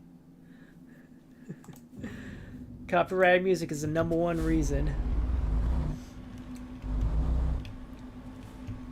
The only people who would be able to enjoy a Guitar Hero stream would be the people who get there live when I'm live, because as soon as I finish the stream's getting deleted for music copyright. Yeah. Has nothing to do with how big my hands are. My hand size has nothing to do with it. Number two reason why.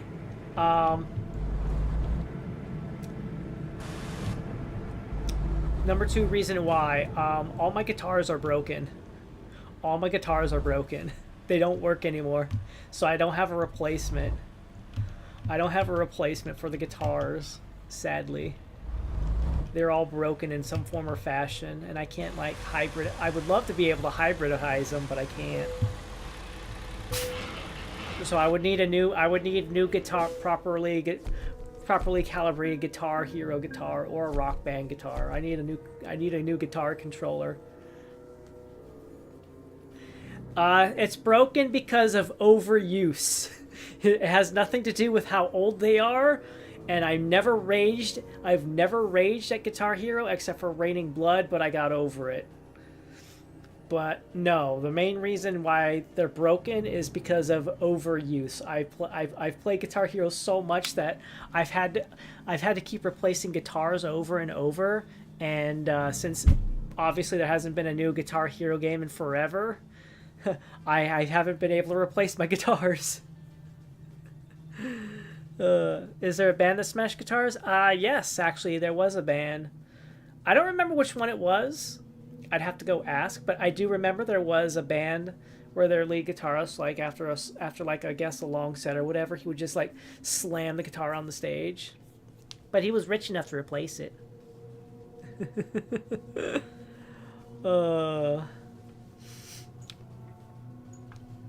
And then like another very important thing. This is like tied up in there with the. This is right there next to copyright music as to why I can't play it. There's a lag. It's the lag. It's input lag. Because I would have to play through my PlayStation 2.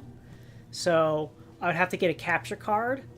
And the thing is, I need a splitter, so I would have to split the feed between one feed going to my computer, so that way I could stream it, and another input to a TV. And I don't have a TV that I could play Guitar Hero on that has the proper cables and stuff. And yeah. Yeah. Yeah. So if I just used my computer and was watching the footage on my computer, there's going to be input lag, which means I'm going to fail horribly every song I play if I were to play outside of training mode.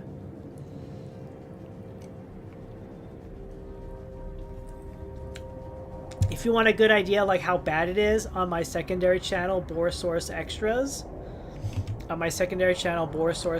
I actually have a couple videos.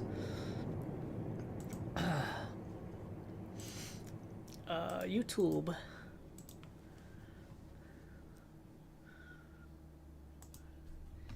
borissaurus. Yeah, sure, borissaurus. That's fine.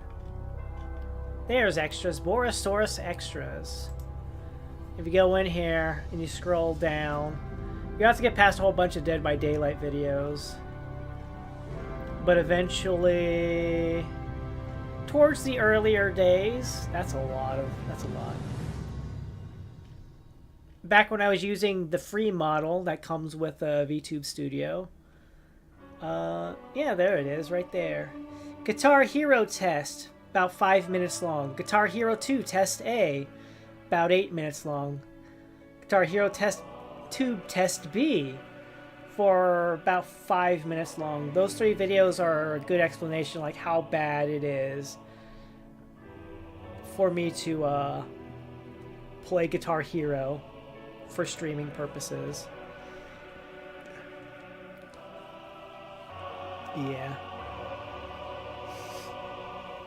Yeah, breaking it, like, just because you have the money to spend and get replacement stuff, it does. I can only imagine, like if they're like mass-produced things or whatever, I could see. But if it's like somebody like took the time to make all that stuff, it's like, why?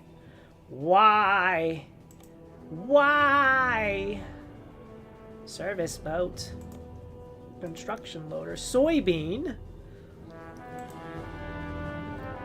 Head over to Montana. Nya, meow, nya nya nya. Yeah, lag just sucks.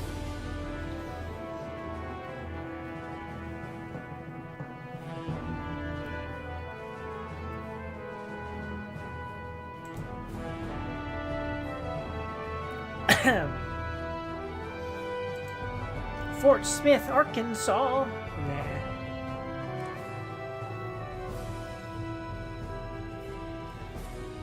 We'll take grain up to Montana, I guess. It'll be a long drive.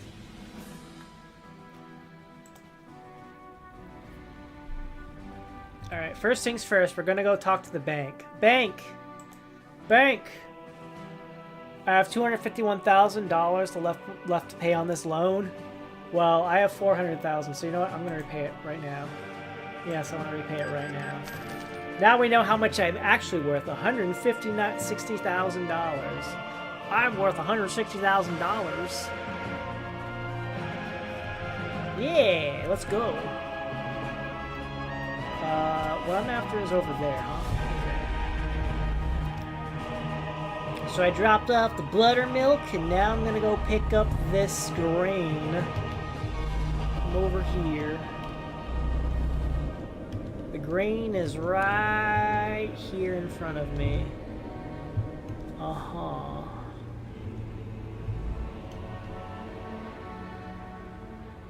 Uh-huh.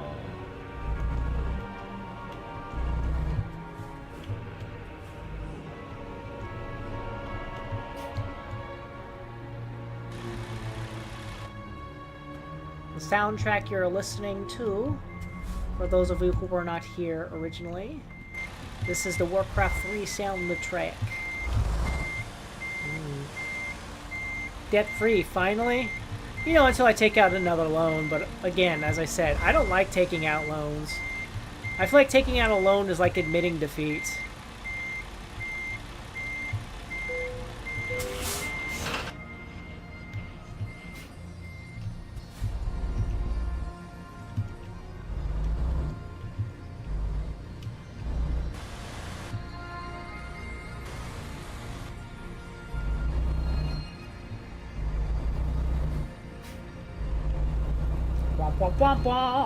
Wait a second, can I actually come out this way? I can come out this way, right? You wouldn't have a road going up to this fence unless you're gonna let me out this way, right? Right? See, I knew the fence would open. I knew the fence would open.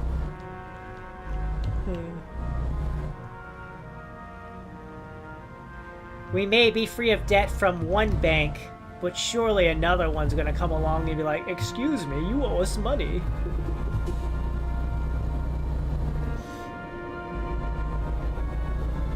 Isn't that what the raccoon does in the Animal Farm game? What was that game called again? I forget. Is it like part of me is like, it's Animal Farm. Like, that's not right. Animal Farm sounds like the name of a novel about Russian change from a monarchy to communism, and about pigs talking about 4 legs bad, 2 legs good. No wait, 2 legs bad, 4 legs good.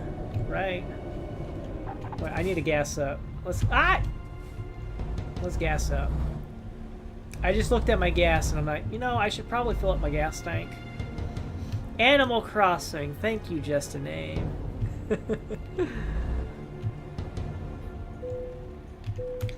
Excuse me, horse, you have served your purpose. Now get sent to the glue factory. He's a tanuki, so it's a raccoon, but exotic. I'll be 100% honest. When I saw the Animal Crossing Lego sets, I kind of sort of wanted to get the Tom Nook one. I wanted to get a Lego set that had Tom Nook in it. And wouldn't you know it, Tom Nook was available only in the most expensive Lego sets. Oh, you want Tom Nook services, huh? Well, you better lay down a good $132 if you want to get Tom Nook services.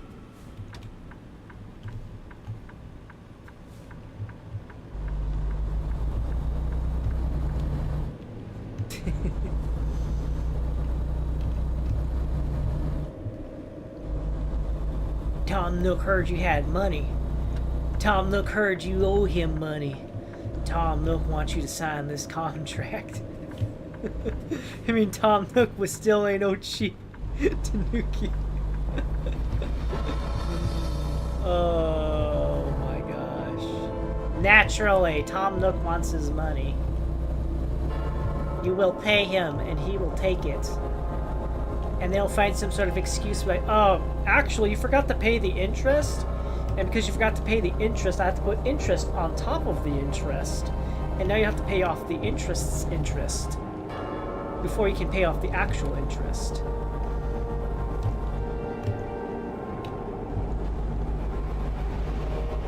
It's not Tom Nook if he's not putting you in debt. Oh. Amazing.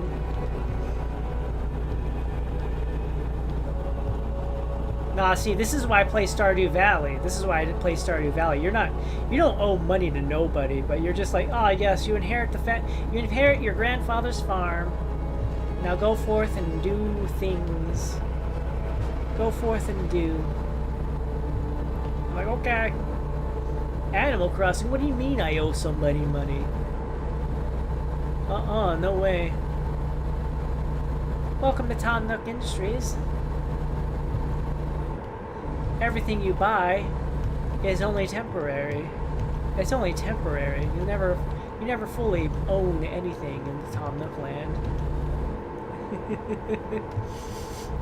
Is that how it works? Oh my god, it's gonna take me 24 hours to get to Montana and deliver this grain. Don't you sort of owe money to your dead Grampy? You gotta get goals before you rise from the dead. Grandpa wants you to make the town successful and put in a good word for the family tree and get married and have kids and make a lot of money. But, you know, Grandpa doesn't demand anything. If you fail to meet Grandpa's arbitrary goals within 2 years, he'll just be disappointed. He's not gonna be like, where's my money at? Where's my money at, grandchild? Grandchild, where's my money at? So it's like, Grandpa's very disappointed that you didn't start a family, you didn't earn any money, the community is in the fucking shambles. What the hell, grandchild? What the hell have you been doing for 2 years? Haha, I fooled you.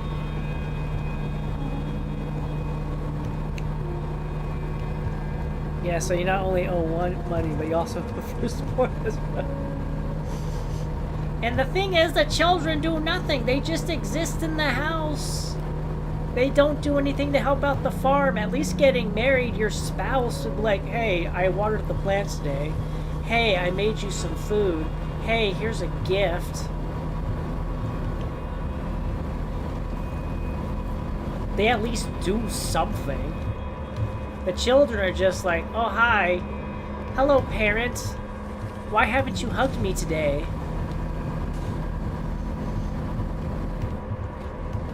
I hear there's a mod that lets you have your kids as employees. Well, that's a mod. A mod is one thing. If it's not in the base game, I don't count it. I'm not saying you can't install mods to improve, to make whatever changes you feel you need to. But to me, I very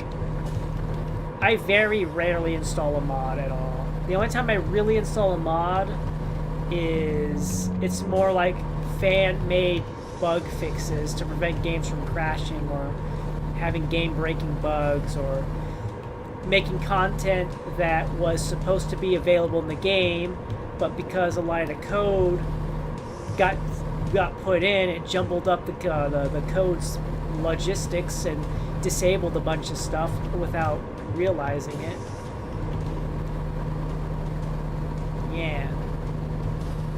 Yeah, most of the modding I ever do is going to be because it's trying to fix the game, not change any sort of like thing inside of the game. That's just how I like to do it. Am I saying you can't do mods? No. If you want to play modded, that's fine. Go for it. Just don't force me to play my game modded.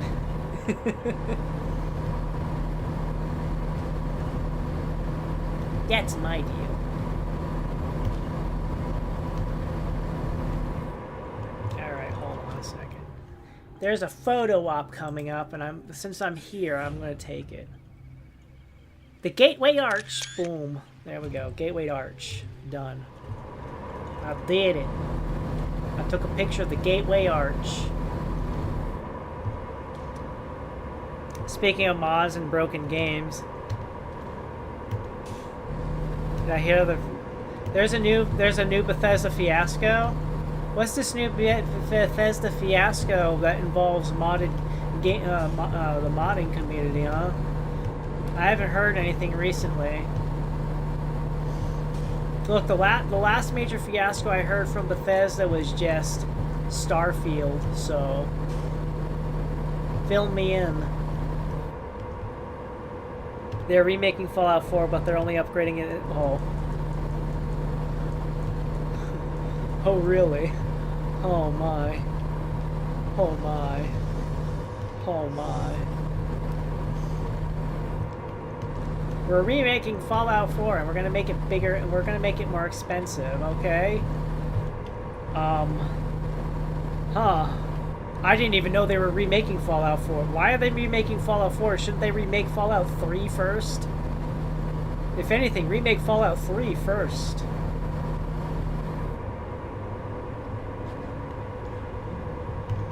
Oh, man.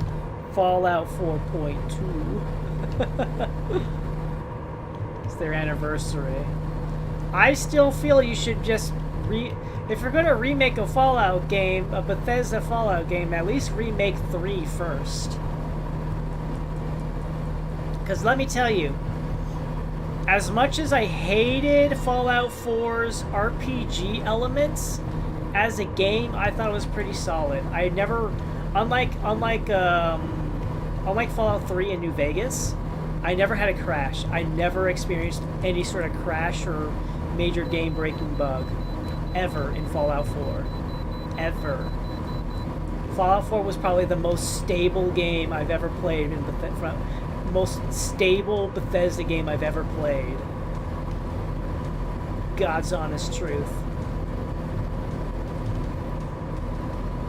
I may absolutely love New Vegas, but my God, that game crashed an awful lot. I would have to take steps necessary. That's the reason. That's the main reason why I mentioned even mods. I install mods to fix game crashing and bugs and stuff like that. Yeah, the Fallout New Vegas is that. That's literally Fallout New Vegas. I also told Fallout New Vegas not to do any auto-saving because I learned that auto-saves have a way of corrupting the game over time. I also learned that if I'm going to make a major save, I should make a major save inside of a building or something like that, never out in the open world, because doing that can lead to game corruption. Like, I really enjoy Fallout New Vegas. I do. However, I do have to take steps in order to make sure I can enjoy the game without getting upset of the game crashing.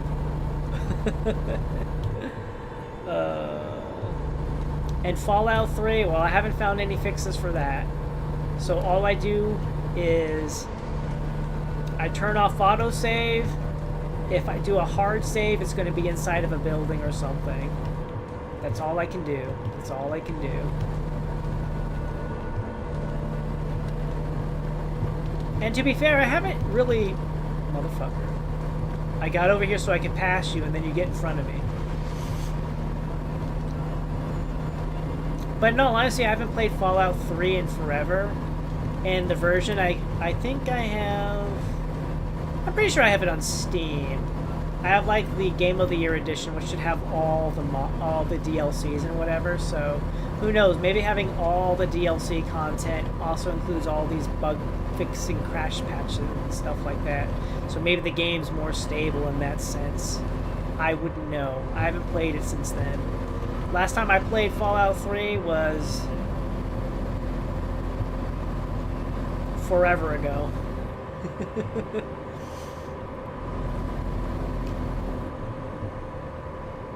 I wish Bethesda retrain their devs or upgrade their engine or something. The games are good, but I just can't because of the bugs. Yeah. Yeah.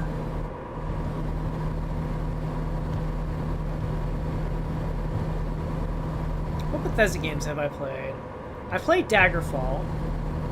And when I say I played Daggerfall, which is, for the uninitiated, Daggerfall is Elder Scrolls 2. Elder Scrolls 2. The Elder Scrolls 2, Daggerfall. Second game, I played that one. Back when it was a current game. I never was good at it, and it was horrible, and I never really did much. I was never able to make much progress in that game because I was a stupid child. I was a stupid child gremlin. Didn't know what he was doing. Didn't know what I was doing. Didn't know what I was doing. I played Morrowind, but I only played the Xbox version. And yes, it's true. It's true. I am technically have videos on Morrowind books, but that was just me loading up the first initial air. This car is in my way. Car, you're in my way. Car, you're in my way. I'm gonna kill you. I'm gonna kill you. I swear to God, I'll kill you.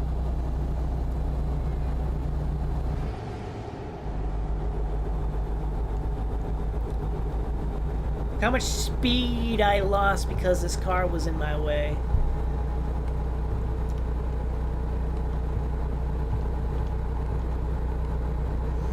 But I haven't, like, in the process of filming those book readings, the book reading videos, it's not like I really need to play Morrowind in order to do that.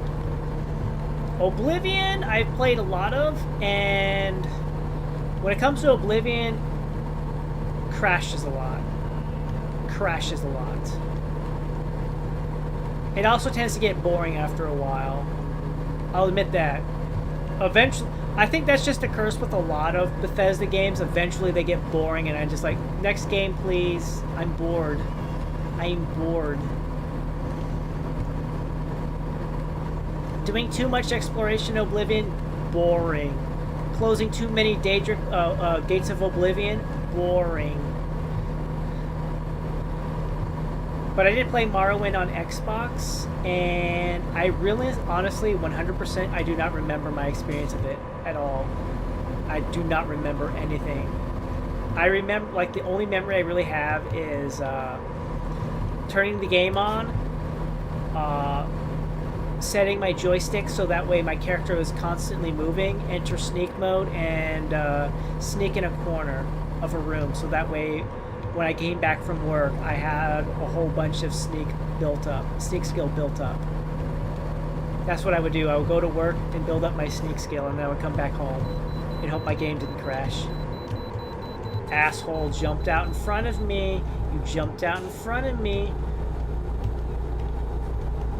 I'm trying to get past you. What do? You cut me off. Never got an Elder Scroll. I only know no Oblivion and Skyrim. Well, the Elder Scrolls started off with Elder Scrolls 1, not Oblivion, Arena. Arena was the first game. I never played that one. Apparently there was an expansion pack called Redguard. Never played that one either. Never played Arena, so I wouldn't know. Daggerfall was crazy huge. Like, huge. Like, huge, big, ginormous play area. Granted, a lot of that play area was absolutely empty with nothing in it, but it existed. It existed. I think I need to go here. Yeah, you can fit several Skyrims and Oblivions in Daggerfall. But again, a whole lot of the game was also very empty. Very empty. You could just wander around in the outside world for weeks and find nothing. Whatever. Skyrim, I think Skyrim mostly crashes when I play it for too long and when I alt-tab a lot. Skyrim does not like me alt-tabbing at all. Honestly, to be fair, I think a lot of Bethesda games do not like it when you alt-tab. So don't alt-tab if you can't. Don't alt-tab if you're playing a Bethesda game. You're increasing the odds of the game crashing on you by 300% for each alt-tab, and it's multiplicative, not additive, multiplicative. Fallout 3, as I said, super duper crash happy. The amount of times I'd be enjoying myself, and then the game would just crash to desktop, and I'd be like, when was the last time I saved? I don't know what's worse. You know, honestly, to be fair, I think asking the question, when was the last time I saved, is worse when you crash than, say, if I'm playing a game and my character dies, and then I'm like, oh crap. Because, actually, you know what? How about you guys? What's the biggest mood killer for you when you're playing a game?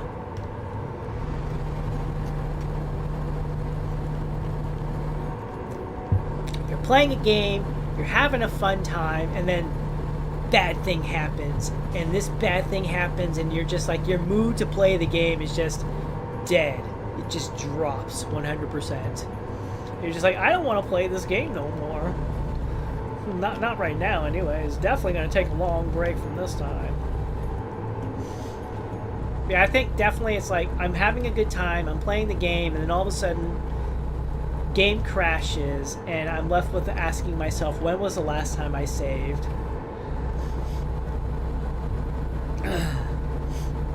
And of course, this is me growing up on a time frame when, for the most part, if you wanted to do a game save, you had to manually save every single time. It could be like a quick save, or you had to open up the menu and click on the save menu, and then actually do like a game save kind of moment.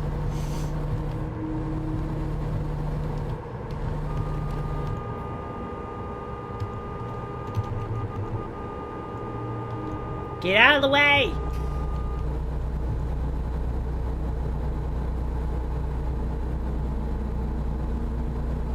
Yeah, like, I could die if I'm like, I remember a lot, like when I was playing System Shock, the System Shock remake or reboot or whatever, the remake game. I remember there was a lot of times when, like, I would die in that game, and then I would be like, oh crap, when was the last time I saved? Because there's been plenty of times I'll be playing a game, and it's like, a lot of modern games get me so in the mindset of waypoints and checkpoints and autosaves that I get coddled in that mindset, and then I go back and I play an older game where there's no checkpoints, there's no auto saving. Any saving has to be done manually. You have to automatic. If you want your game saved, you better open up that menu or press the quick save button, or you're gonna have a bad time.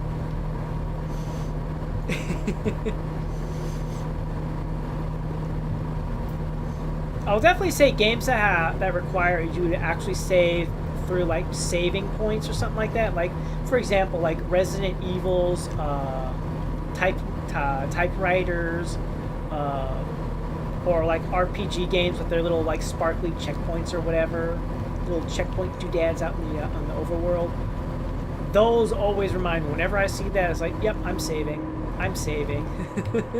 Whenever I see that, yep, it's time to save. Time to save. Time to save. Time to save. Motherfucker. I'm in this lane and I am in the lane and they just cut me in. They just, like, I'm moving over. I'm moving over. How about no?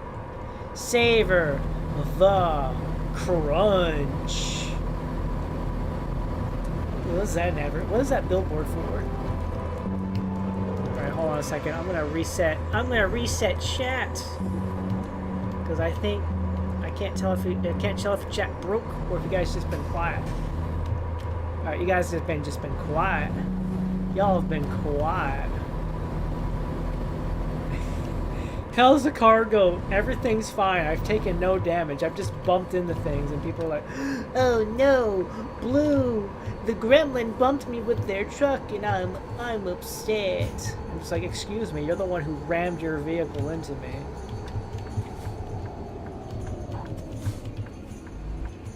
I'm sitting in a lane perfectly fine and happy, and then you're like, oh yes, there's a truck to my right, but I'm gonna go ahead and force my way in because as an AI driver I have that right of way, right? And I'm just like, nope, I'm a player and I have the right of way. Alright, based on my guess, I'm gonna go and pull in here. Man, remember when that estimated time of arrival was like 24 hours later? Man, down to 16. Got her down to 16.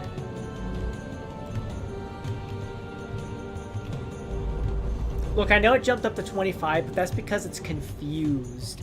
It's just confused right now. Because I pulled into a gas station. And I'm not sure when I'm going to get back on the road.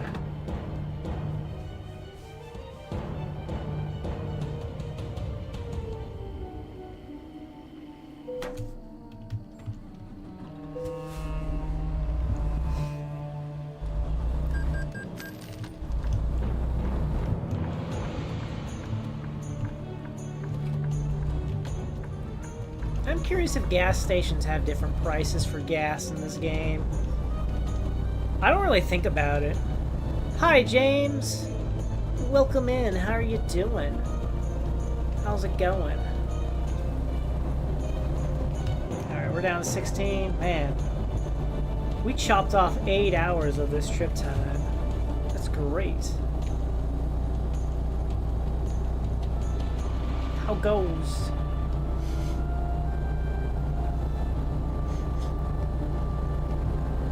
I guess I am mildly curious, just a name. If you're still here, just a name.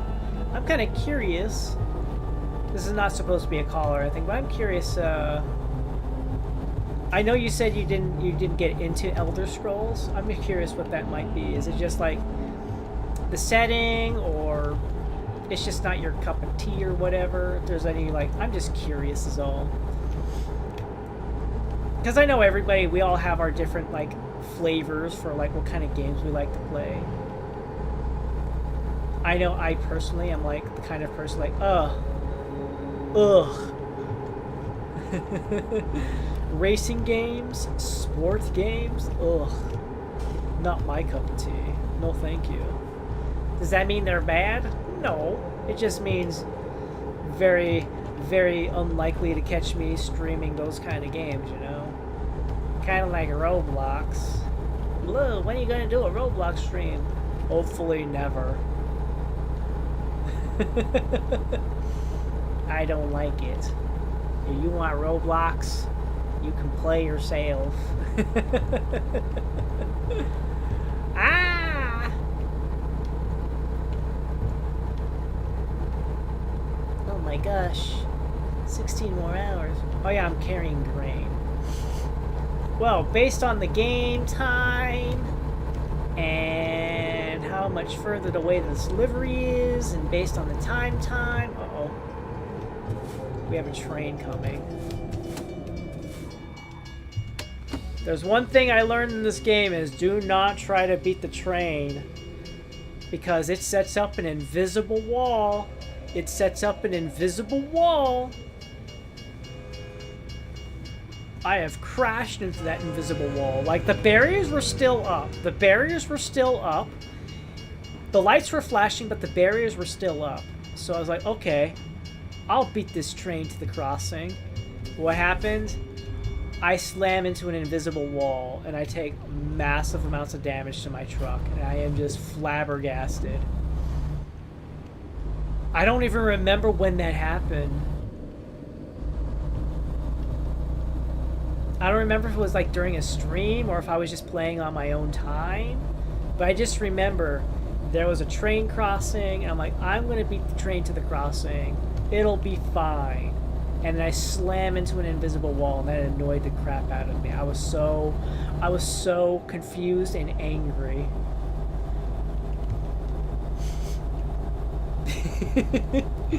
The American Truck Sim rage is real.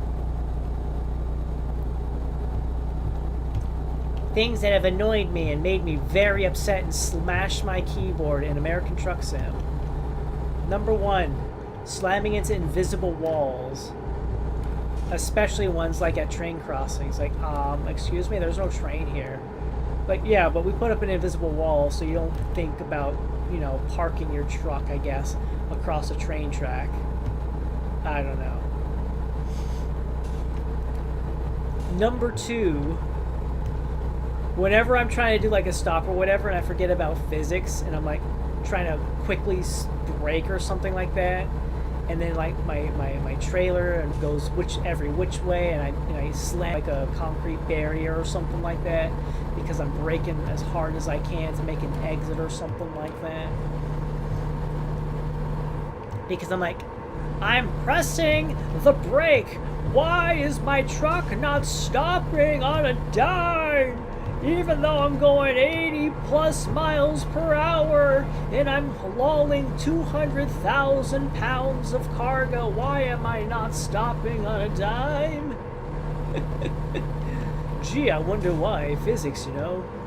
Hey, Blue, did you forget about physics and the rules of motion? A body in motion tends to stay in motion and all that shite. Like, jeez, man, why you gotta bring physics into a video game about relaxing driving? The cop's not gonna do anything.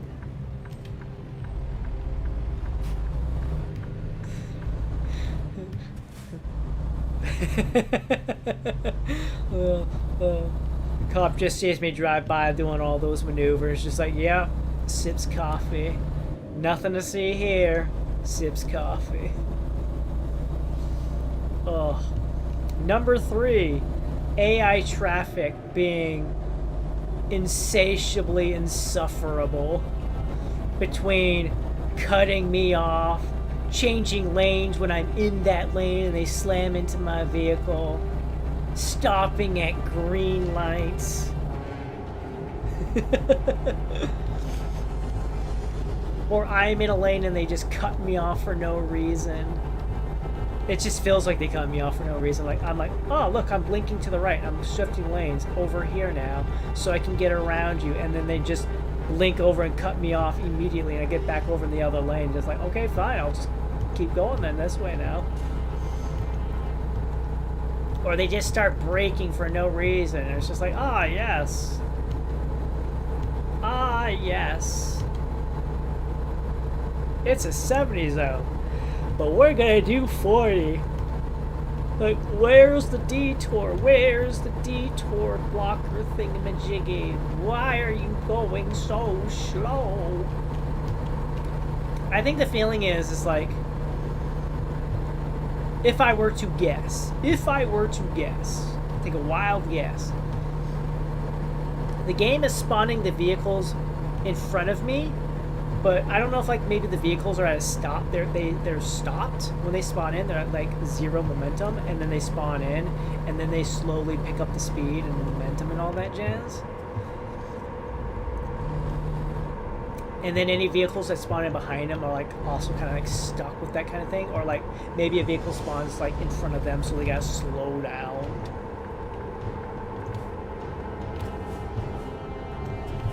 Like, I know to slow down at these sharp corkscrew turns for sure, yeah. Otherwise, I'm just gonna fly off the road. I know that much.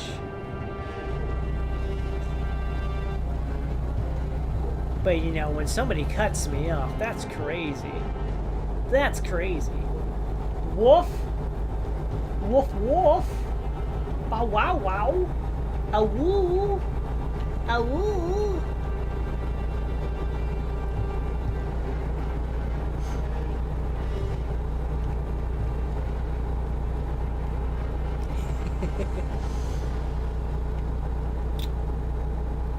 In other news, I know I brought this up yesterday at the tail end of the Silk Song stream, but my friend I am a disaster is doing a re-debut this Friday, and they put in a whole incentive thing because basically it's a big old event. It's going to be a 3-day event where they reveal their new appearance and stuff like that at long last. Disaster's really excited about it and all that jazz. It's going to start on Friday, and then we're moving into the weekend. And on the weekend, Disaster has invited a bunch of their friends, to include me. We're going to hang out and have a good time, and to make things more interesting, I has put in like a little incentive kind of thing. So if people, between additional followers and stuff like that, they're going to do things, you know, like, hey, I'll do this thing, or blah, blah, blah. And actually a number of the ideas that Disaster has for their incentive program for this event is a bunch of stuff that they suggested to me for my Sprite Challenge punishment wheel. And the fun thing is that Disaster has put in like several different like forms of incentive. Like there's anyways.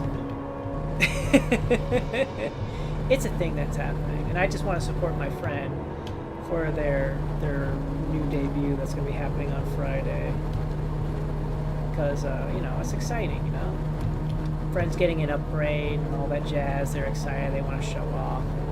They also want to entice people in their own unique way.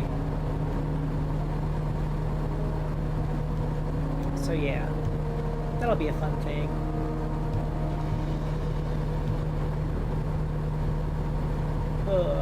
I don't know where I'm going on that one. I'm just trying to give my friend Disaster a boost, okay? Oh. You heard it here first. Maybe, I don't know. It depends. Womp womp. Bow bow bow bow bow. I think what I'm gonna do is I need to print up a thing. I wouldn't say print up, but I'll be sure to put down a little topic sheet, because I do know there's some things I would like to talk about and like give my thoughts on, because I know some things have been happening on the Discord for like game suggestions and stuff, and I kind of want to go over some of those things to give my input. But I can definitely say for sure, if there's one thing I would like to say is when it comes to like suggesting stuff you'd like me to see, do, or what have you, I would like to be like, there's that part of me that just wants to be like, hey, you know,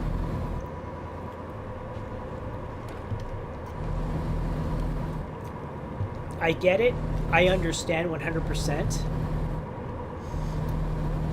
why there's a suggestion there, and I get it because sometimes when you when a person is like, hey, could you stream this? I get the inclination that the reason why a person wants me to stream something is they want to see my reaction to it. You know, they're like, ah, yes, I want to know I want to see how Blue handles this particular game or what have you. And to me, it's just like, you know, I can understand that bit, but at the same time, I would argue, have you checked to make sure I haven't already played the game?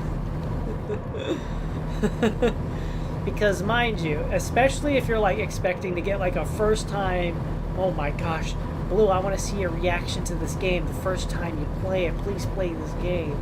And I could just be like, well, I've already played it. It's there on the channel. It exists already.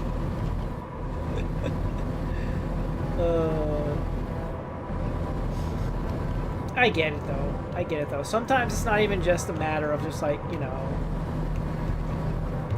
play this game because just to play it. Because I know there's probably people out there who also like, you know, they want when they suggest a game to a streamer, they want that there's always that getting the live experience. There's the getting the live experience, getting the experience of the streamer live, that live reaction. And I can get that too. I can understand that. But if it's something I've already done, there's that part of me that's like, you know, the only incentive that's gonna make me want to replay a game is A, I have to have like not played it in a long while, and B, it has to be a game I actually enjoyed too. It has to be something I enjoy too. And I think the biggest thing I could also argue for is if you like suggest like, Blue, play this game, and then you don't even show up to the stream. You don't even show up to the stream for the game that you asked me to play. I'll be honest, sometimes that can be a big turnoff too. Especially if it's like something that gets suggested over and over again too. Don't suggest something over and over and then not show up. I mean, I get it. Maybe it's an unexpected thing. Maybe IRL stuff happens. But, you know.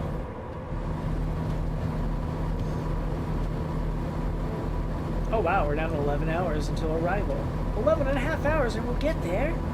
Oh my gosh. Guys, we're 11 and a half hours away from Montana. Let's go. Hey Ramon! Welcome in. How are you doing today? How's it going? How goes?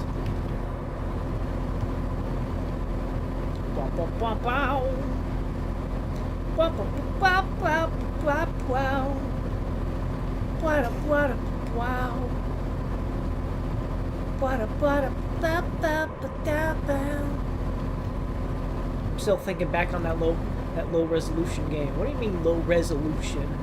What do you mean low resolution? This game's in 1920 by 1080. Oh my gosh, this game is like so. I'm gonna slam into you, buddy. I'm trying to get back on the road, and you're like, I'm gonna cut this truck off because that seems like a good idea. Doing good? Having a good day? Excellent. Doing good. And having a good day. Sounds like a wonderful time.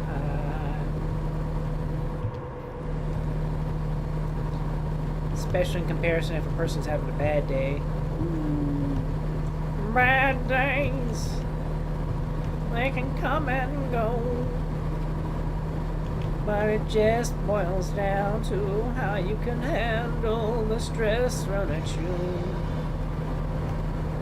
Don't let it get in your way. Because tomorrow is another day. And it could be better. Better than today. And you never know until we get there and see how things go.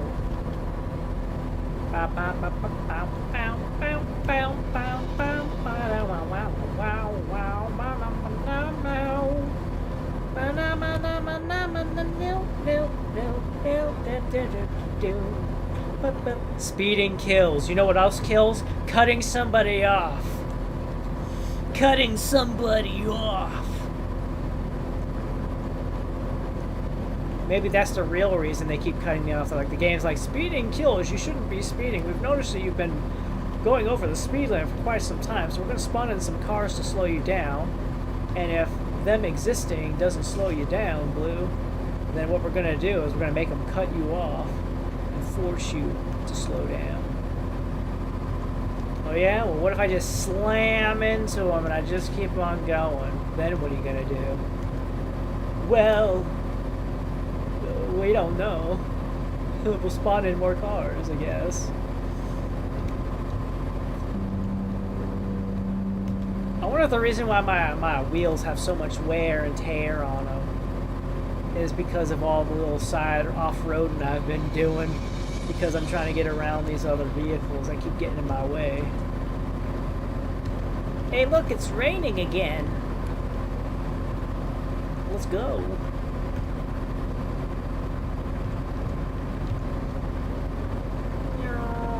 Oh, it's a storm too. We got ourselves a storm. We got ourselves a storm.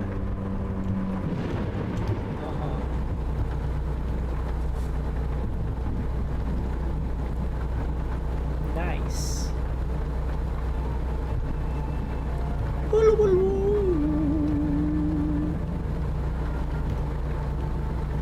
Considering the video I have playing for the Warcraft 3 soundtrack, it's like 10 years old, so I'm wondering if, like, even if,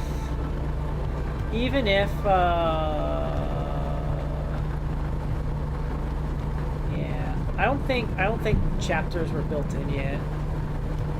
I don't think so.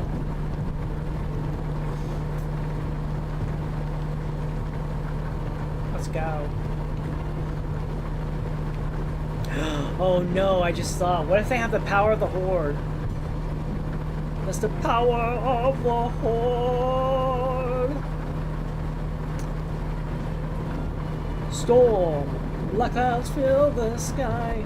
Earth, I hear my battle cry. Fire, I will bring forth death, for I have been reborn. Sporting goods store in Sydney. Boom, done. Let's go.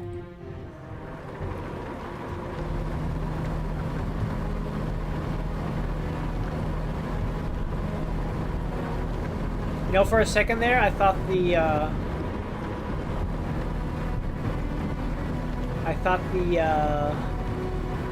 little bridge there.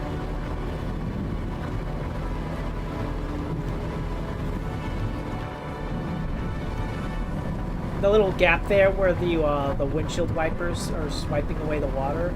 I thought the little center bit where both wipers can't reach. I thought that was like a tornado thing going on.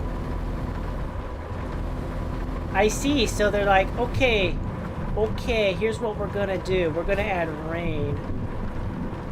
If we put rain in here, if we put bad weather, we can put bad weather physics in, make it more difficult for the gremlin to speed. The slippery turns. And I'm like, well, the road is mostly straight, so that's not going to bother me too much. The game is just trying to come up with ways to slow me down. It's like, try me. Let's go. Hit me with your best shot. Hit me with your best shot. Come on, hit me with your best shot. Hit me with your best shot. Fire away. There's that part of me, it's like, why does that exist if it doesn't go anywhere?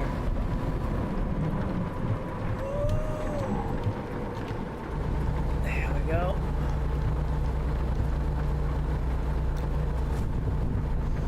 I'm sure it's there for the purposes of, in the event that the player, like, needs to turn around. Maybe there's, like, a detour, a forced detour, and you have to come up this road. You could use that as, like, a turnaround point.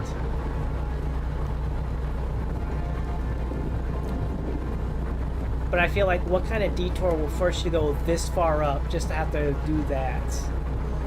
I don't know. I don't know. There was nothing there. There was no gas station. There was no rest station. It's just like a, hey, we exist. That's another thing I absolutely detest. Right there. I almost forgot about that. The way station thing. The whole aspect of, like, it takes away your map. Like, excuse me, I'm using my map to know if I need a turn or anything, and you put up this way station thing. Excuse me. I would like to look at my map, please.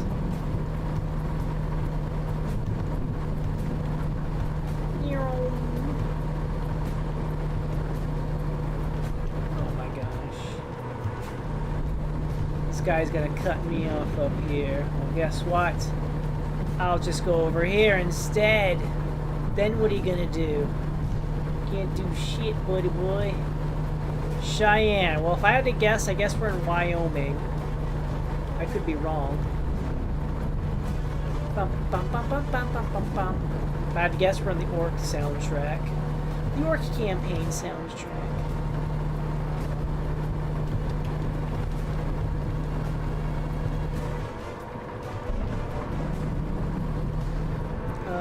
Fort Collins. Fort Collins. Is that not Colorado?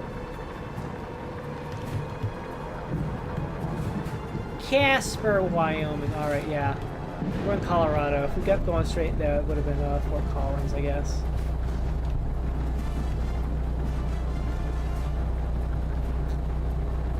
I just don't even think about it. You're on the road and you're just driving. You don't even really think about it. Like, okay, what state am I in? Oh, we're in Colorado. I mean, I guess if you have a good memory for all the cities and stuff like that. Casper. I know Casper's in Wyoming. I know that. I remember that, at least. So seeing Fort Collins and seeing Casper. Wisconsin, where cheese is cheese. It is kind of weird, though, how we're getting, like, almost no northern states. Some of these northern states have been, like, I would just say it's mostly, like, North and South Dakota. I thought for sure we would have gotten them by now. Or they'd be, like, coming up next. But, like, the next one for sure that they've already established. Louisiana's the next state that's coming to American Truck Sim. That is for sure the next state. But the thing that caught me off guard is they've already kind of announced what state they're going to be doing after Louisiana. And the next state they're going to be working on is Illinois. And I'm like, wait, what? Why are you picking Illinois? Why are we going to Illinois? Oh, we're in Nebraska. Oh, Cheyenne is Wyoming. Yeah, I was right. So we would have gone to Fort Collins if we turned left. So yeah. So next state they're releasing is Louisiana right here. And that's fine. I don't mind that much because we've already kind of stuck out this far. The thing is, the state they're working on next is going to be Illinois.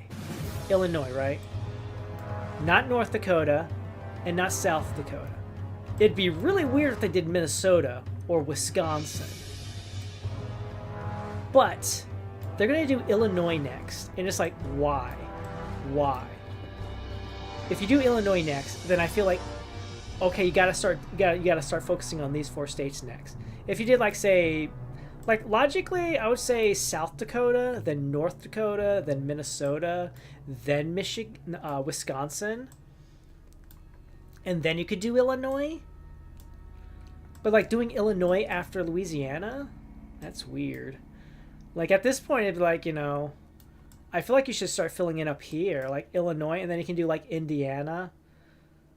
And then like maybe after Indiana, you could hit Michigan, because then you would have states hitting from both.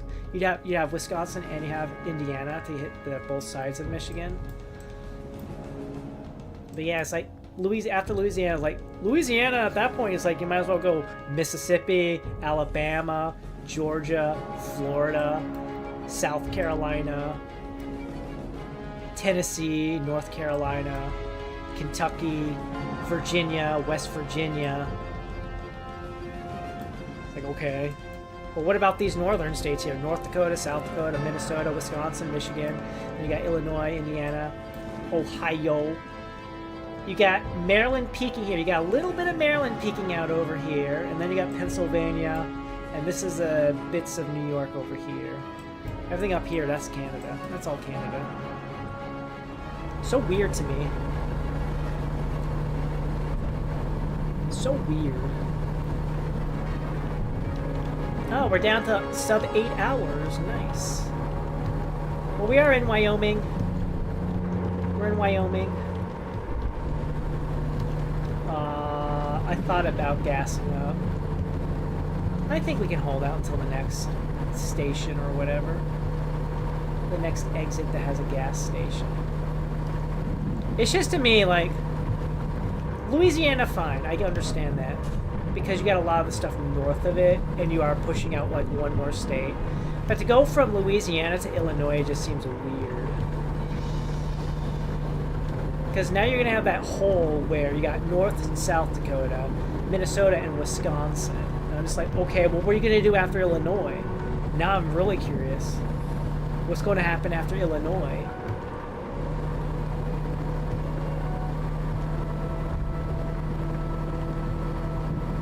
Makes me wonder, makes me ask questions to myself. What are you going to do next?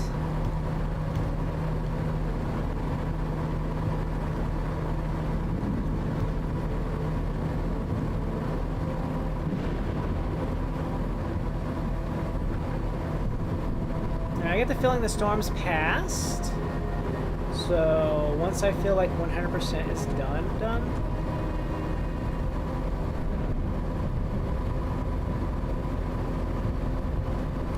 Then I'll go ahead and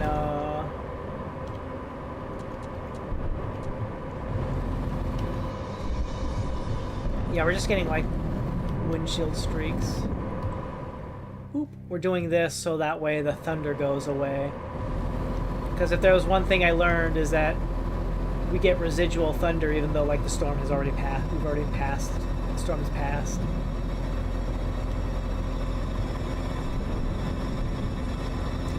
Oh no, spooky scary noises.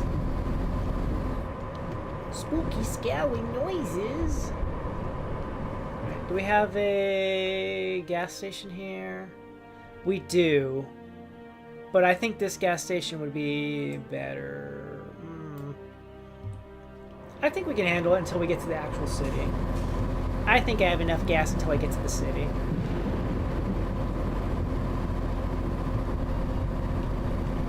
That residual thunder. We're approaching 6 hours left in our drive until we get there. Woo! And then we can drop off this grain. Oh yeah, turning so much better now that the storm's over.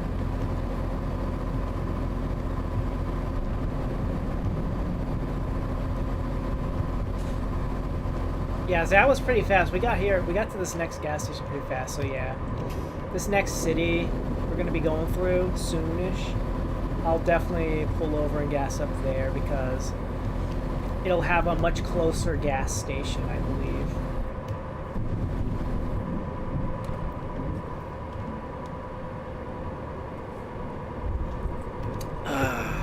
delicious. Delicious. Better late than never. I feel like these signs are targeting me. It's like, excuse me. Excuse me.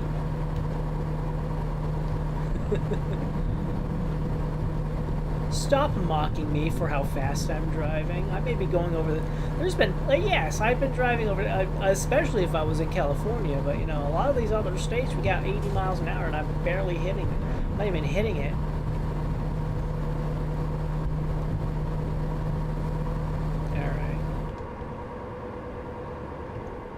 Alright, first gas station is kind of right there. Yeah.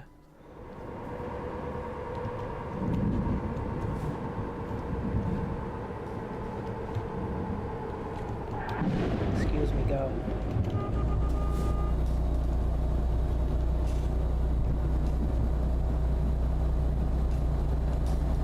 I'm pulling over because I'm gassing up.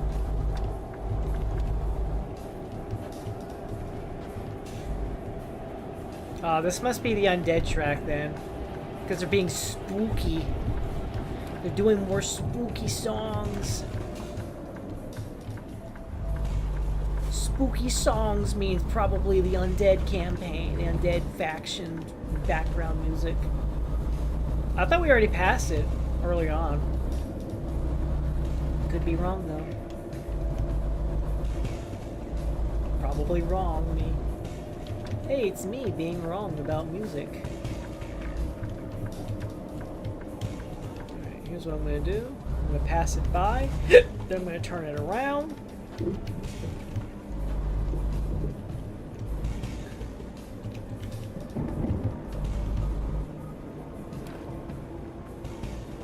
So that way, when I finish gassing up, we just go straight out.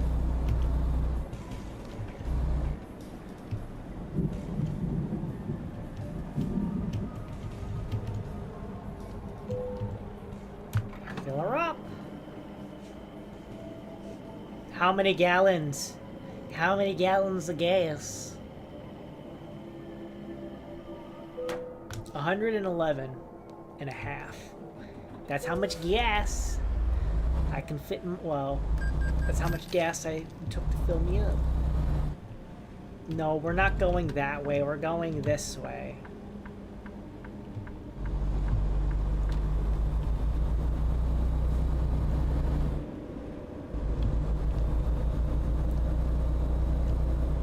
Yes, thank you, GPS, you caught on exactly my plan.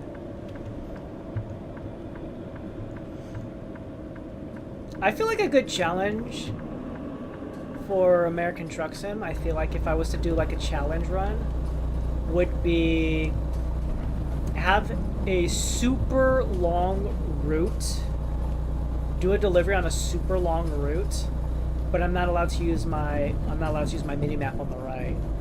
Just imagine like being like, okay, I have to navigate to my destination simply by using geography and road systems and directions.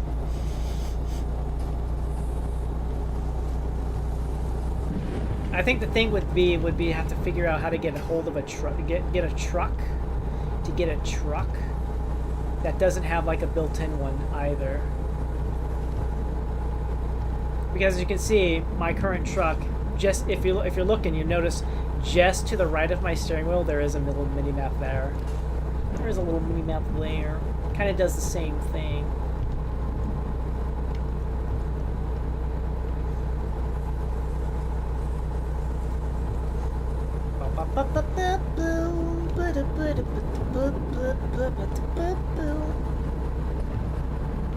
Let's go. How's my vehicle? Everything looking good. I have to wonder when they introduced wear and tear on the vehicle, because it used to simply be that the only thing you had to worry about on your truck was just damage, which means like hitting obstacles and other vehicles and whatnot. Or like in the case if I was driving too fast and there was a sharp turn and I flipped, there could be damage on the truck, trailer, and cargo in that aspect.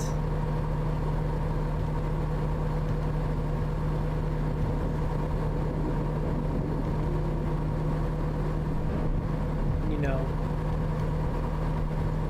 because things and stuff. Woo! Yeah, this is definitely feels like it's undead music. Undead tracks. It's all spooky like.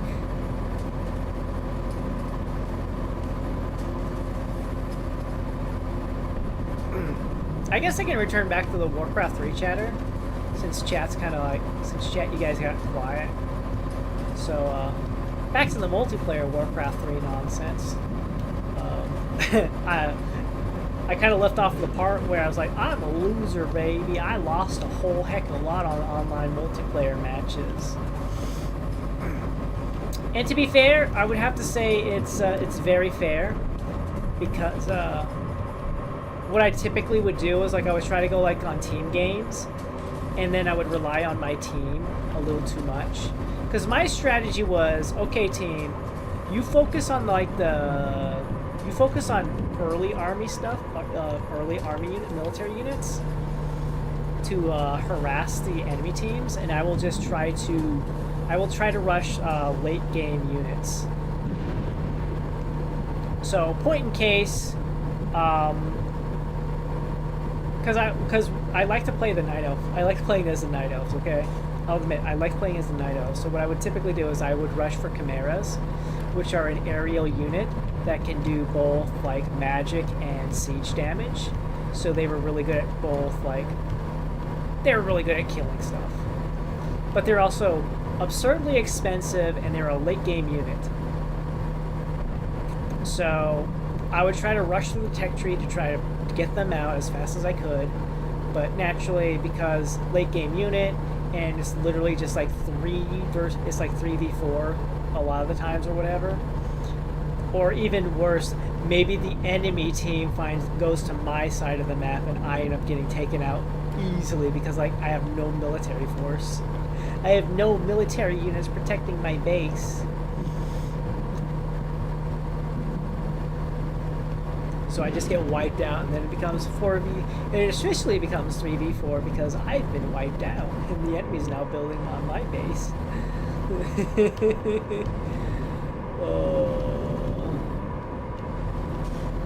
Gillette. Alright, game, what do you want from me? You want me to kind of stay forward, okay. Stay on the left lane, got it. I'm staying in the left lane. We're going north to Montana with this cargo of grain.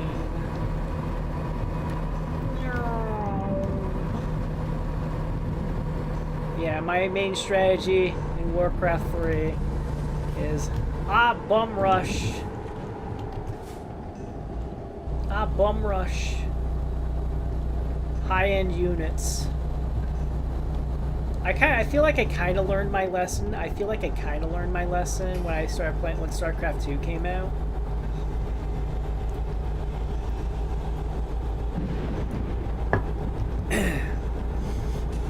The Wings of Liberty.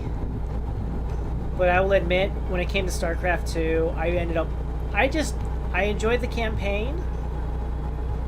I never got to play this. I haven't played the Zerg or the Protoss campaign, so I have no idea how the plot turns out in those ones. And I also never went back and played through Wings of Liberty just to see all the other choices. Because there's the super fun thing. One thing I found super fascinating in Wings of Liberty was just simply, wow. You actually get to make choices. You actually make hardline choices in the campaign, which could determine like your tech tree, like what units and upgrades and stuff like that. Based on like, but you also have to like, in order to purchase those kind of things, you also have to do like side objectives on your missions. Do side objectives and stuff. Oopsies. Somebody got bumped. Let's just sit here for a while. Alright, has the thunder stopped? I've been getting residual thunder for a while now. Ugh. Still residual thunder. Still residual thunder. I don't know. I don't know what's gonna make it go away. Choices? In my RTS? Say it ain't so. Well, they were fun choices, you know? Also, welcome back, Just a Name. How's it going? I'll just assume you kind of dozed off or something. Or maybe IRL stuff happened. But welcome back in. Like, I think, like, one of the things I remember off the top of my head was, what was it? Storage depots or something like that. I forget what they're called. The Terran farm. The equivalent of a Terran farm. I forget, the supply depots, I think, are what they were called. I think, like, you had a choice. You could either, like, instantly spawn them in, or, like, you could have them fortified, so they had more HP. They were tougher to destroy. And, it was, like, your choice. Or, like, sometimes you have, like, a choice between, like, which ghost, which, like, you could have, like, a ghost, which behaves like a normal ghost, like from StarCraft 1. Stealth unit, whatever. Or you could have, like, a, I forget what they're called, but they're like a different kind of ghost, but it's, like, more aggressive play style. They do more damage or whatever, but, like, they don't have, like, a stealth mode or something. Yeah. I did doze off. This stream is too comfy. It's also 3 a.m. Oh my gosh. Well, if there's one thing I know, if there's one thing I'm aware of, is that a lot of my... I got lots of comments before when I did stream, when I streamed Truck Sim, was that, you know, between the voice and the actual content of the stream, it's very easy to, like, use it as sleep aid content. So no worries. No worries. But I like those choices, though, in StarCraft 2. I did like them. I just, I never got to see what the Zerg and Protoss campaigns had on offer. Mostly, I don't even know why. I don't even know why. I don't even remember why. I think, because I will admit, in StarCraft 2, I did cheat during the campaign. I did reach that point where it's just like, you know, regularly I would just be like, you know, I was enjoying the story and the characters and the plot and all that jazz, but I was getting bogged down by RTS mechanics, and I'm just kind of like, you know, it's just single player. If I cheat against the AI, it doesn't matter. The AI's not going to get pissed off that I cheated against it. It's one thing to use cheat codes to beat the AI. It's a complete other to ruin another human being's experience in a multiplayer setting. Why not play those campaigns now? Stream idea? I feel like if I do that, it's kind of like the same thing.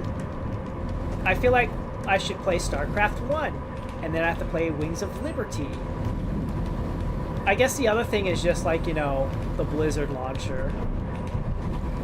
I have to reinstall the Blizzard launcher again. And after I had to reboot my computer after Scariot touched my hard drive, I've been kind of happy that I didn't have the Blizzard installer anymore. Sure, it means I don't get to play Diablo 2 anymore. Honestly, Diablo 2 was probably, like, the only game. Like don't get me wrong, I have had wonderful memories with Blizzard games. I've dumped many days and weeks and months in World of Warcraft. But, you know, sometimes, like, I got the bad memories too, you know. My disappointment with Diablo 3. Overwatch being fun, but drastically feeling more and more stressful as time went on. The utter disaster that was Overwatch 2 when it launched, and for so long, and how awful it felt. And it's like, Overwatch 2 came out, and it was like, I don't want to play Overwatch anymore. Diablo 2 was fun. Heroes of the Storm was alright, but I had more fun when I was just hanging out and playing it with my friend Lego. Hearthstone, I don't care about Hearthstone. I think I played Hearthstone just because of a World of Warcraft promotion. And I think that was it. In World of Warcraft, well, I stopped playing World of Warcraft when the main guild I was with for a year, for expansion after expansion after expansion. Eventually we had guild drama. We had guild raid drama, and I got sick and tired. I got sick and tired of being the person people would lean on as a negotiator on both sides, especially the side that was getting really tone deaf to me as far as I was concerned. So eventually I left that guild and I joined another one that was more like, okay, we're here to do stuff. But their idea of doing stuff was like so like it was literally their lives. It felt like there was so much, like I'd be like oh, I didn't see the car there, whatever. But like the first of all, it was very sweaty in the sense of like it felt like every second that they could spare it would be going into World of Warcraft. And it's like, for me, I have my day job and then I'm doing a YouTube channel, which meant like, you know, I only had so much time to spare for World of Warcraft at that point. So they would look at me like, Blue, why don't you have good gear? Why is your gear, why are you always lacking in gear? I was like, well, you know, I only have so much time to do this stuff compared to you guys. Like, well, whatever. And on top of it, whenever it was like a group setting, when a whole bunch of this new guilds, whenever I was sitting in their comms channel or whatever, just like, you know, hanging out and chilling, 99% of the conversations were political. It was political talk this, political talk that, and I'm just like, no, I couldn't deal with it anymore. So I just opted to, like, you know, I'm just gonna stop playing World of Warcraft. And you know what? I had a lot less stress in my life after I uninstalled World of Warcraft. I was also richer because I didn't have to pay the monthly subscription anymore. There was no longer a monthly subscription coming out of my pocket for World of Warcraft.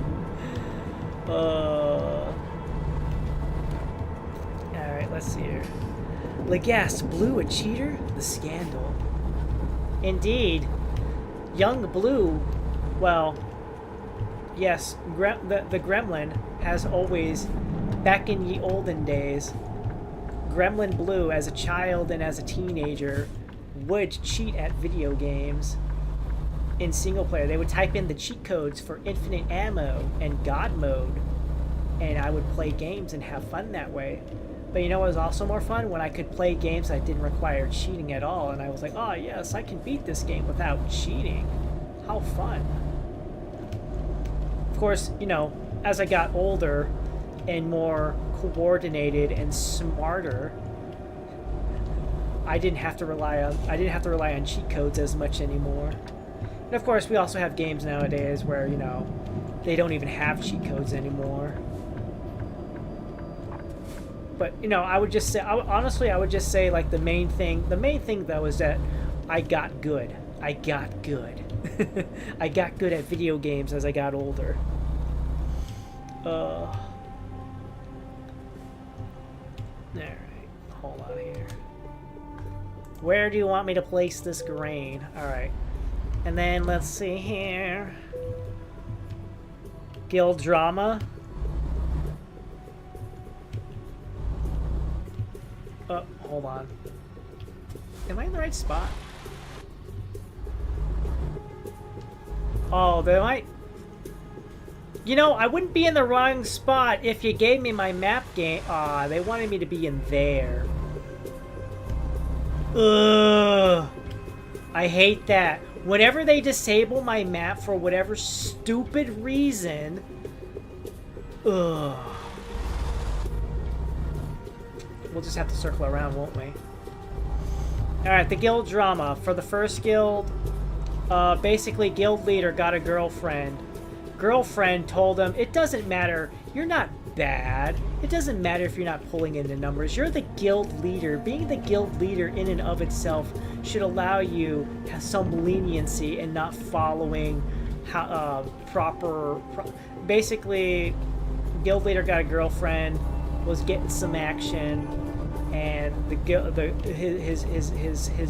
his girl was basically telling him that he doesn't have to worry about any sort of what have yous. He didn't have to work as hard in the raid in order to whatever. And a lot of the people who are busting their balls trying to kill the boss and follow the mechanics and stuff like that were starting to get annoyed, not only because the guild leader, but there was a lot of other people too who would be like not pulling their weight in order to get the boss dead, but they would always end up getting loot, and the people who were doing everything possible in order to get the bosses dead, they were they would only get upgrades after the fact most of the time. It felt like they were getting they only got loot because the other people who weren't doing so good already got loot. So they wanted to, you know, separate the wheat from the chaff, as it were. And unfortunately, that included the guild leader and his girlfriend, because they weren't doing so good. And a lot of the times we'd be dying to a boss is because, you know, they weren't following the mechanics or stuff like that, you know. So yeah, that was the issues.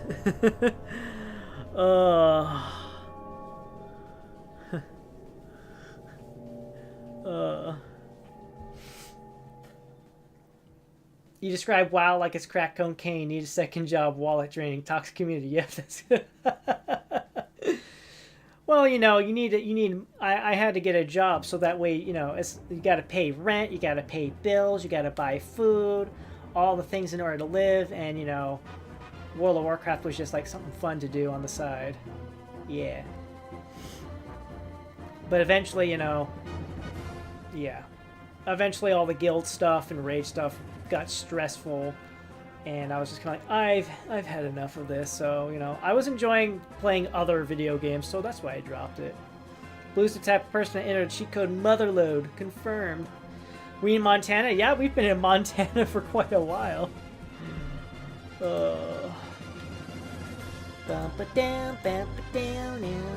See? Billings is, hold on. Yeah, we came up from Casper. So we drove through Sheridan, and we came up this way, then we made our way over there. I do believe. Yeah, because from Casper over here towards North Riverton is completely blank. So yeah, we came up this way. But boom, like that. Yeah. So we came from all the way over here in Cape Girardeau, Missouri, all the way up here to Billings. And that's where we're leaving. Yeah.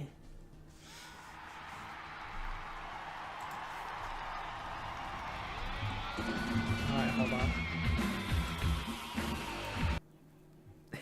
We need to stop the music there. Alright, I'm going to go ahead and drive. I'm going to pull off to the side. Oh, parking brake engaged. Let me pull off to the side so that way I don't get booped by any sort of like silliness. I don't think they're gonna smack me for any reason parking over here next to the trash. There we go. There we go. Yeah. Yeah. Never gotten an MMORPG. Once I heard you got subscribed to a game, I kind of got turned off subbing to a streamer though. Yeah. When I got into World of Warcraft, I made it. I told myself I am not. World of Warcraft was going to be my only MMORPG. If I got tired of World of Warcraft, I was done. I wasn't gonna do anything else. Here, let me put on some music while we chat for a bit. There you go. Have some Ghost Parade. Have some Ghost Parade. Yeah. Well, that's it for today's American Truck Sim. Yeah. It was nice talking about the Warcraft series and my history with it. Yeah. And I guess the RTS games from Blizzard in general. I didn't really get into StarCraft too much. We did kind of just like chat a little bit about StarCraft 2. But yeah. It's mostly about Warcraft 1 and 2, and then eventually Warcraft 3. Then we got sidetracked when chat started chatting. But yes, yes. If you want a real case of me cheating, you can go look up my playlist for a game called Sacrifice. Look up Sacrifice. It's a RTS game too. It's a really difficult RTS, by the way. Really difficult, but I really enjoy the characters and the story, and even like the units. The units are very hilarious too. It's a game made by Shiny Entertainment. If you're familiar with Earthworm Jim, that's the Shiny Entertainment's the one who made Earthworm Jim. They made a whole bunch of games too. I can't think of any off the top of my head except for Earthworm Jim. Oh boy. All right. Yeah. I do think, like, subscription based games, like, I understand. Because, especially like MMORPGs, lots and lots of people, and, Lord knows how many servers they have to, like, purchase and stuff like that. Maintenance, servers, so that way they run properly, etc., etc. I can understand. Eventually, But it is what it is. I got tired of, like, and the thing is, it wasn't even like World of Warcraft itself that I was tired of. I was just tired of all the people. I was tired of the people I kept getting. Like, and I wouldn't say everybody. Like, the people in my first Friends Guild that had the guild drama that kind of eventually led to me quitting World of Warcraft. I still, like, for the most part, I did enjoy the people. I was just really getting sucked up by all the parasites that would show up. They'd be like, yes, I'll join your guild and join your raid and fill in the slots and help you. And once they got geared up, guess what? The parasites left because they got what they wanted. And I kept getting sick and tired of that. And it was like, guild leader, you wouldn't have to replace people if we didn't have to keep doing this situation. Yeah. But I will say, for the most part, in terms of modern gaming, I don't really cheat. Like, the only time I really do any sort of like cheat codes is if, like, I'm really getting tired of a certain thing and it's like an older game. Or even more so, like, sometimes an old game will come back and there'll be like an achievement. Type in the cheat code. If you remember the cheat code, enter a cheat code. I'm like, all right, I want my free achievement. Point in case, Duke Nukem 3D actually had a achievement. Type in a cheat code. DN Cornholio for God mode. That's the only code I remember. I do still remember. I still remember Doom codes. IDDQD, God mode. IDKFA, all weapons and ammo, and all keys. ID clip, activating clip mode, or deactivating it. Whatever. Regardless, yeah. Well, we'll be back on what? 2 days from now, and 2 days from now we'll be back with more American Truck Sim. More chatting. It's going to be more of a laid-back week. I know a lot of people will be like, oh, yes, Halloween's just around the corner. Time to play the spookiest, scariest games of all time. And I'm just like, let's play American Truck Sim and hang out and chat. Ugh, all right. But I'm going to go ahead and end it here. I need to run to the bathroom anyways, so yeah. I hope you guys enjoyed the stream, so yeah, thank you all very much for watching. Thank you for stopping by. I hope you enjoyed the stream. Enjoy the rest of your day. And until next time, ciao for now. Ciao for now. Bye.